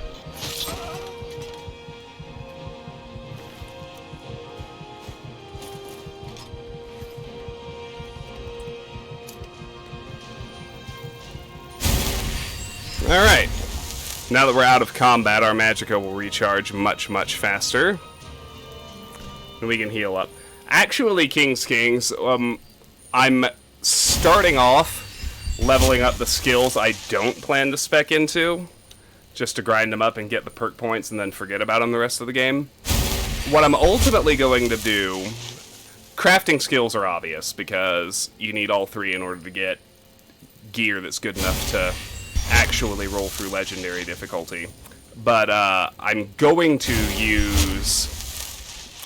dual wield dragonbone weapons, as well as carry a dragonbone bow and wear dragon scale armor. That's kind of the end game plan. I picked a Breton so that we can max out our magic resist without having to use a shield. That's the main reason I always do a Breton in this game. They're the only race that can max out magic resist without having to use a shield. And maxed out magic resist is pretty vital if you want to play on Legendary. Alright. Well, after being rudely interrupted by those thugs while I was trying to pick some freaking flowers, we can get back to picking flowers.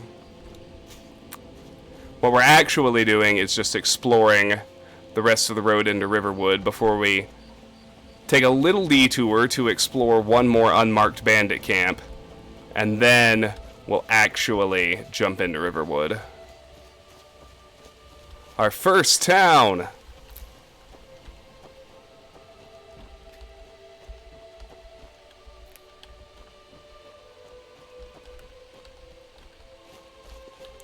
Go and punch the fisherman a few times.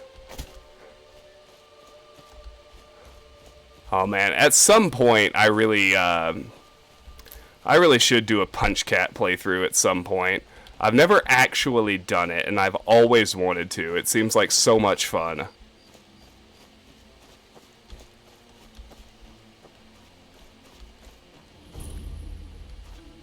Alright, here's Riverwood. I don't think I would do my Punch Cat run on Legendary. Not from the beginning, anyway. Alright, so there's Riverwood. Knock that off my location list. I just wish that unarmed was actually a skill. Like, I really don't understand why they eliminated it as a skill in this game. That's one of the things they stripped out that I think absolutely should have been kept in. It's like there is one single perk in this game that makes unarmed work. It's of course it's Fists of Steel and the heavy armor tree. Like, that's it. Why doesn't unarmed have its own skill tree? They just run out of time. They didn't want to build it. Like, I would be all over an unarmed build. You know it. You've seen me play Fallout 3. You've seen me play New Vegas. I'm all about the sneaky unarmed build. Come on. Come on, Bethesda. Why you do this to me?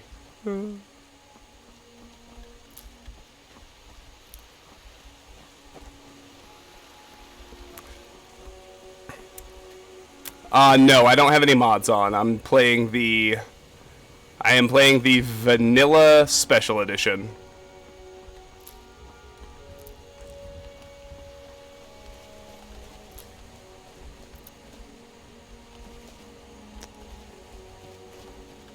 So yeah. Thought there were more flowers, and I was right, there are.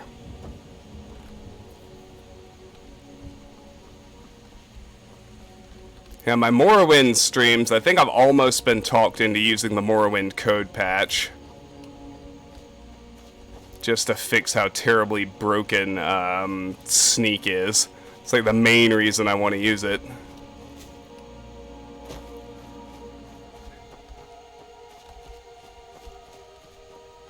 That I'm tempted to, at least. Oh, we're gonna have to go after Salmon Row. That's always fun. I have a loose definition of fun.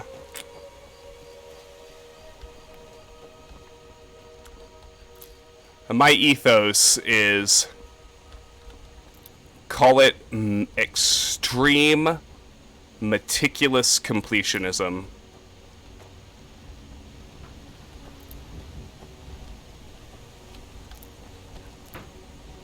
I like to find absolutely everything that can be found. Complete every quest, find every location, read every book, that kind of thing. But this isn't really part of that ethos. The reason to bother with the Salmon Row is much simpler than that.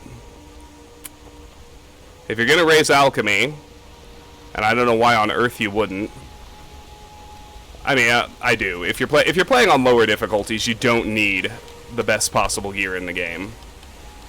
But if you're playing on Master or Legendary, you need the best equipment, and the best equipment requires you to max out all 3 crafting skills.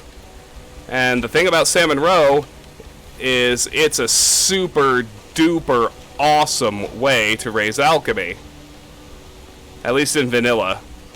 For some reason, the value calc on potions made with Salmon Row, specifically potions of water breathing made with Salmon Row, is like off the charts, way higher than you would think it should be for the effect in terms of value. And so you can get like, even in the 90s, you can get like an entire skill rank per potion made with Salmon Row. It's absolutely bonkers. And that actually didn't go too badly. We got it all really cleanly.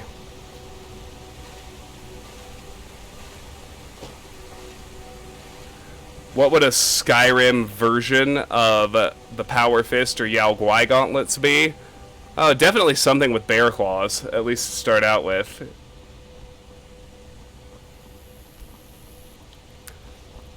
I mean, just those huge bear claws come immediately to mind. I mean, a Yao Guai is basically a bear.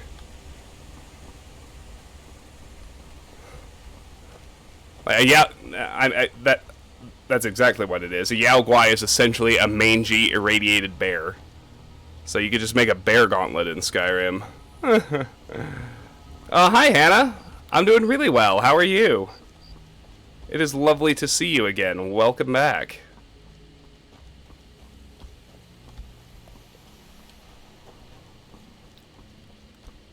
Oh, yeah, of course, Kings.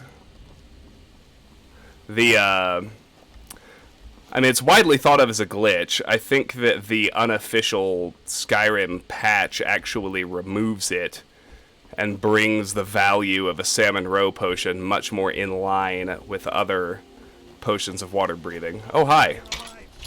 What's up, bandit? You want a piece of me? I mean, obviously. Bonk!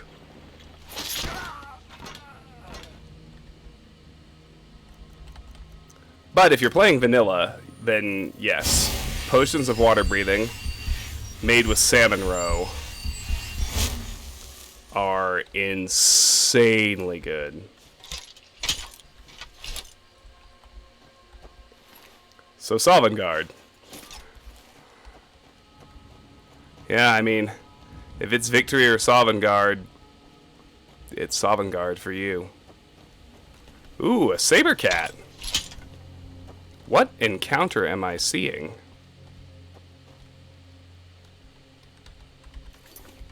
I think that bandit was part of this encounter.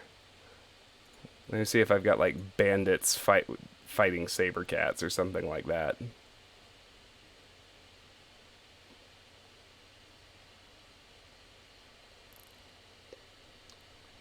Not really. Oh, that's it. Animals attacking bandit. Except they spawned, except the animals weren't attacking him. That's okay.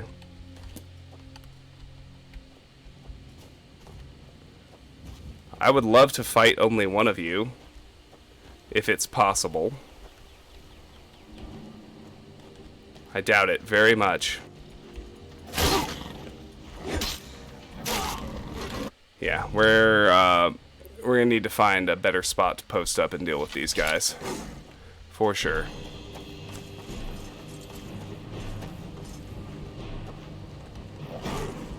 Let's temporarily flee the scene.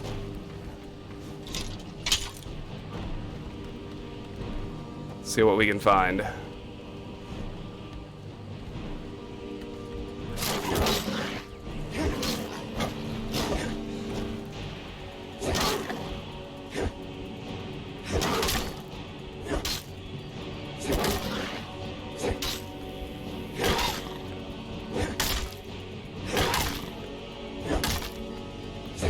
Well, that's lovely, Hannah. I'm glad you could catch a stream. That makes me, it makes me very happy to have you here. This is too much cartoon.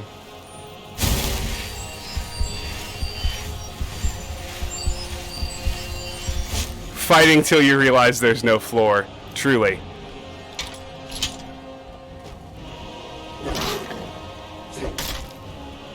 Well, we'll get the first one. This is awesome, I think is what you meant to say. Alright, get wrecked, Cat 1. Ooh, fall damage. Alright, I need both the pelt and the tooth. Those are both on my list. I don't want the other one to lose me. I really don't want to spawn another encounter and have this one disappear. Oh boy. Get up there. Get up there, Hoss. You got this. Come on. Cat is like, what the heck is going on, man?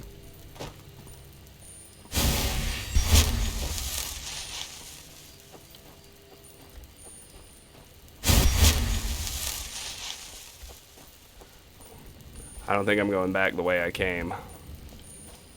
Not directly. It seems like the other one isn't losing me either, and that's nice. No, Kings. That's one thing I'm trying not to do this playthrough. Trying to do no fast travel. Alright, good. Made it most of the way back. Let me update my checklist because I got a saber cat pelt and a saber cat tooth. You need a bunch of those if you're going to build all the Hearthfire stuff yourself, which I am certainly planning on doing. There we go. Found him. Now there's only one.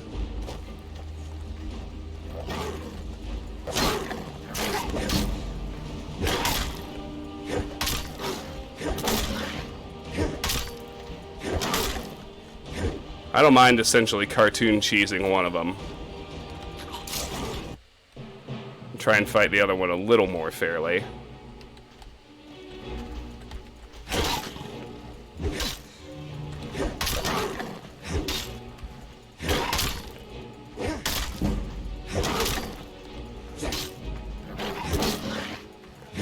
We got another heavy armor rank and two-handed's going up nicely. I always appreciate. Got him. Found the spot. That's an eye and another pelt. Well, I would have preferred another tooth. I will accept the offering of a pelt.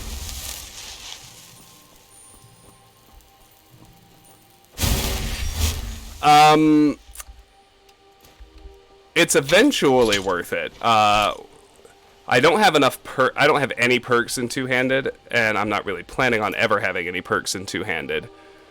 And I might need to sprint. So that's what I'm saving the stamina now.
Sorry, I'm texting my girlfriend.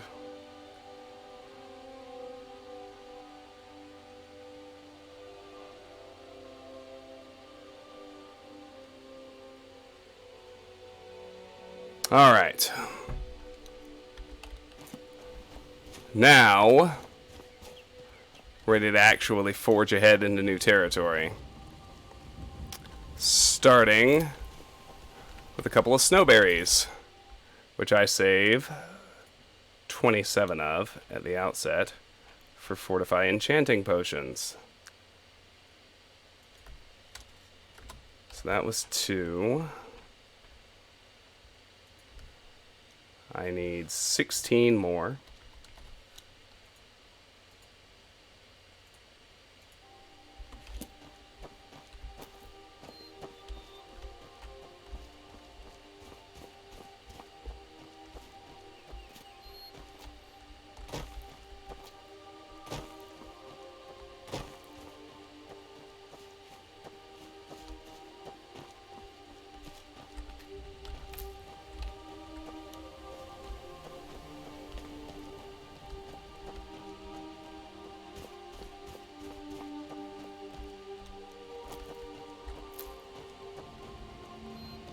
There's another snowberry.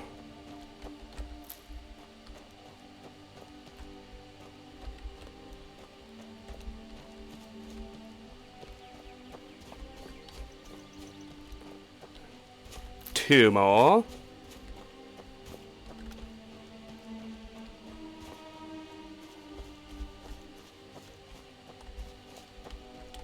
Three more.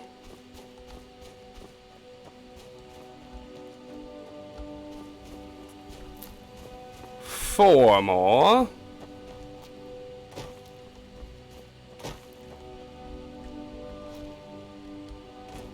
And here's some iron veins.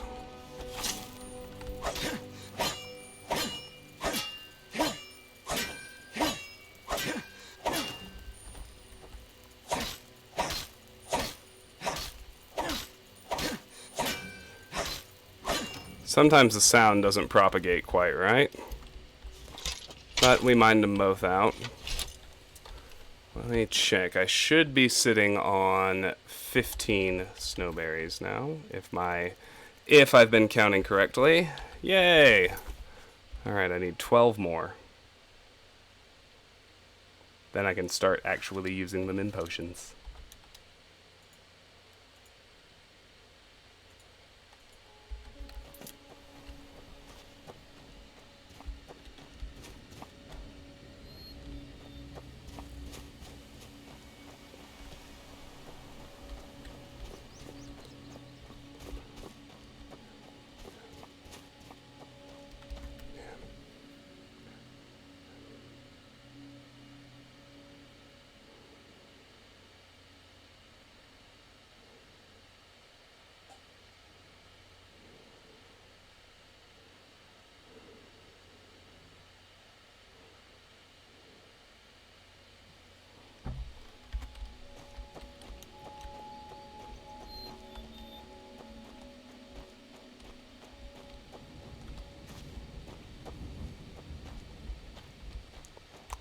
Aha, a fox. Yes! 19 sneak. And more importantly, a fox pelt. Alright. We got a camp here with 2 bandits.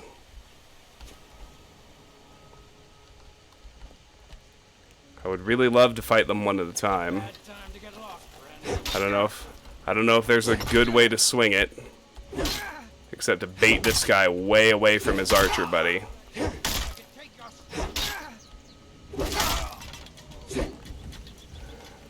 Got him. Ooh, a copper and onyx circlet.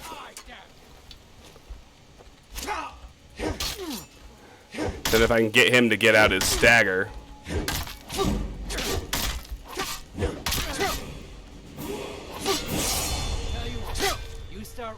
So I can stab you in the back. 2-handed's at 44. We're at level 10. I'll let him hit me a few times. Now I'm going to finish him off.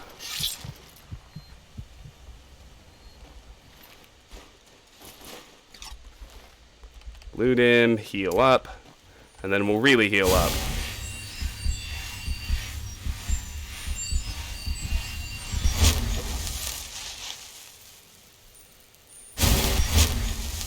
Alright, let me look at level 10. I have a leveling plan. At level 10, That is a stamina level, and I'm going to take Enchanter 2 out of the enchanting tree.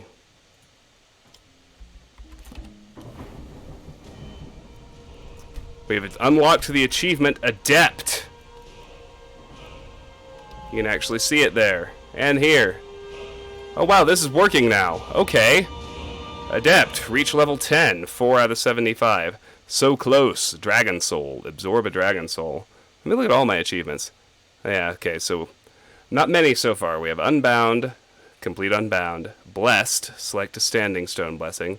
Apprentice. Reach level 5. And Adept. Reach level 10. Yeah, we can see the overlay. How about that? Alright, Enchanter 2. New enchantments are 40% stronger. Yes, please. Alright, let's check out this camp of theirs now. 2 sacks of flour. 3 red apples. Salt pile. 60 gold. Charred skeever hide right here. And the prize for this little camp is the skill book, Warrior. Block increased to 16, so it's our first block skill book.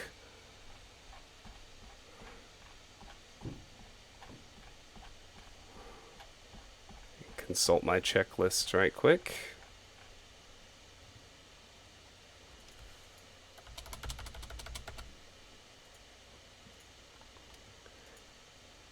If I were really trying to min-max, I would, I'd save skill books until until my, skill was like in the 90s to get the maximum benefit from the book, but I'm not quite operating on that level. There's a level that's above even what I'm trying to accomplish. Warrior by Revan. This is the 3rd book in a 4-book series. If you have not read the first 2 books, Beggar and Thief, you would be well advised to do so. Swoibud Errol did not know much of his past, nor did he care to. As a child, he had lived in Errolgard, but the kingdom was very poor and taxes were as a result very high. He was too young to manage his abundant inheritance, but his servants, fearing that their master would be ruined, moved him to Jotunheim. No one knew why that location was picked. Some old maid, long dead now, had thought it was a good place to raise a child. No one else had a better idea. There may have been children with a more pampered, more spoiled existence than young Swoibud, but that is doubtful. As he grew, he understood that he was rich, but he had nothing else. No family, no social position, no security at all. Loyalty, he found out on more than one occasion, cannot truly be bought. Knowing that he had but one asset, a vast fortune, he was determined to protect it, and, if possible, increase it. Some otherwise perfectly nice people are greedy, but Swoibud was that rare accident of nature or breeding who has no other interest than acquiring and hoarding gold. He was willing to do anything to increase his fortune. Most recently, he had begun secretly hiring mercenaries to attack desirable properties, and then buying them when no one wanted to live there anymore. The attacks would then, of course, cease, and Swoibud would have profitable land which he had purchased for a song. It had begun small with a few farms, but recently he had begun a more ambitious campaign. In north-central Skyrim, there is an area called the Alto, which is of unique geographical interest. It is a dormant volcanic valley surrounded on all sides by glaciers. So the earth is hot from the volcano, but the constant water drizzle and air is frigid. A grape called Jazbay grows there comfortably, and everywhere else in Tamriel it withers and dies. The strange vineyard is privately owned, and the wine produced from it is thus rare and extremely expensive. It is said that the Emperor needs the permission of the Imperial Council to have a glass of it once a year. In order to harass the owner of the Alto into selling his land cheap, Swoibud had to hire more than a few mercenaries. He had to hire the finest private army in Skyrim. Swoibud did not like spending money, but he had agreed to pay the general of the army, a woman named Lacifatra, a gem the size of an apple. He had not given it to her yet. Payment was to be delivered on the success of the mission, but he had trouble sleeping knowing that he was giving up such a prize. He always slept during the day so he could watch his storehouse by night when he knew thieves were about. That brings us up to this moment when, after a fitful sleep, Swoibud woke up at about noon and surprised a thief in his bedroom. The thief was Eslaf. Eslaf had been contemplating a leap from the window 100 feet down into the branches of a tree beyond the walls of the fortified palace, and a tumble into a stack of hay. Anyone who has ever attempted such a feat will testify that it takes some concentration and nerve to do such a thing. When he saw that the rich man sleeping in the room had awakened, both left him, and Eslaf slipped behind a tall ornamental shield on display to wait for Swoibud to go back to sleep. Swoibud did not go back to sleep. He had heard nothing, but could feel someone in the room with him. He stood up and began pacing the room. Swoibud paced and gradually decided that he was imagining things. No one was there. His fortune was safe and secure. He was returning to his bed when he heard a clunk. Turning around, he saw the gem, the one he was to give to Lacifitra, on the floor by the Atmoran cavalry shield. A hand reached out from behind the shield and grabbed it up. "Thief!" Swoibud cried out, grabbing a jeweled Akaviri katana from the wall and lunging at the shield. The fight between Eslaf and Swoibud will not go down in the annals of great duels. Swoibud did not know how to use a sword, and Eslaf was no expert at blocking with a shield. It was clumsy. It was awkward. Swoibud was furious, but was psychologically incapable of using the sword in any way that could damage its fine filigree, reducing its market value. Eslaf kept moving, dragging the shield with him, trying to keep it between him and the blade, which is, after all, the most essential part of any block. Swoibud screamed in frustration as he struck at the shield, bumping its way across the room. He even tried negotiating with the thief, explaining that the gem was promised to a great warrior named Lacifitra, and if he would give it back, Swoibud would happily give him something else in return. Eslaf was not a genius, but he did not believe that. By the time Swoibud's guards came to the bedroom in response to their master's calls, he had succeeded in backing the shield into a window. They fell on the shield, having considerable more expertise with their swords than Swoibud did, but they discovered that there was no one behind it. Eslaf had leapt out the window and escaped.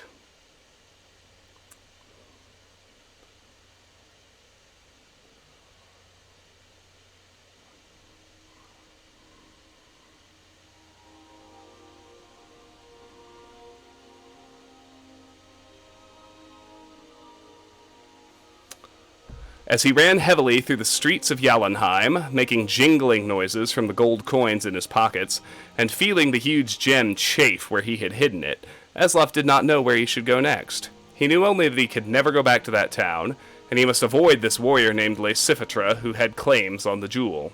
Eslaf Errol's story is continued in the book King. Alrighty. There we go. There's that unmarked bandit camp. Nicely handled, if I do say so myself. And from here, we're ready to walk down the rest of this little path. Actually get to Riverwood. What is our elapsed time? 2 hours and 15 minutes. That's a respectable stream length, and ending at Riverwood is a pretty good stopping point, and dinner should be ready any minute. So I think I'm gonna run this little road to Riverwood, collect 1 or 2 more snowberries on the way, and I'm gonna call it a stream.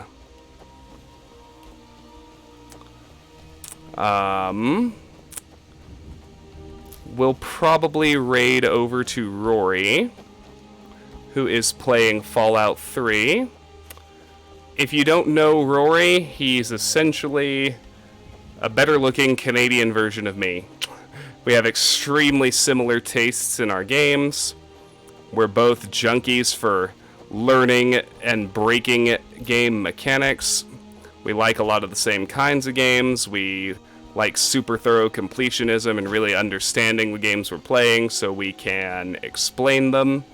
So, yeah, if you're not following Rory already, I highly, highly recommend you stick around for the raid. Come and check him out. And like I said, he's playing Fallout 3, which is not a bad follow-up to Skyrim anyway, in my book. And I hope you'll give Rory a follow. He's good people, and I think you will enjoy his stream. So thank you very much, new and old viewers alike, for checking me out today. I really, really appreciate it. I Don't know exactly when, but I think I will be back on tomorrow with some Thief 3. Like I said, I hope you'll stick around for the raid and check out Rory's channel. Thanks very much for watching. I really appreciate all of you, and I should see you tomorrow. Remember to check out the YouTube if you can't catch the live streams. See y'all later. Bye-bye.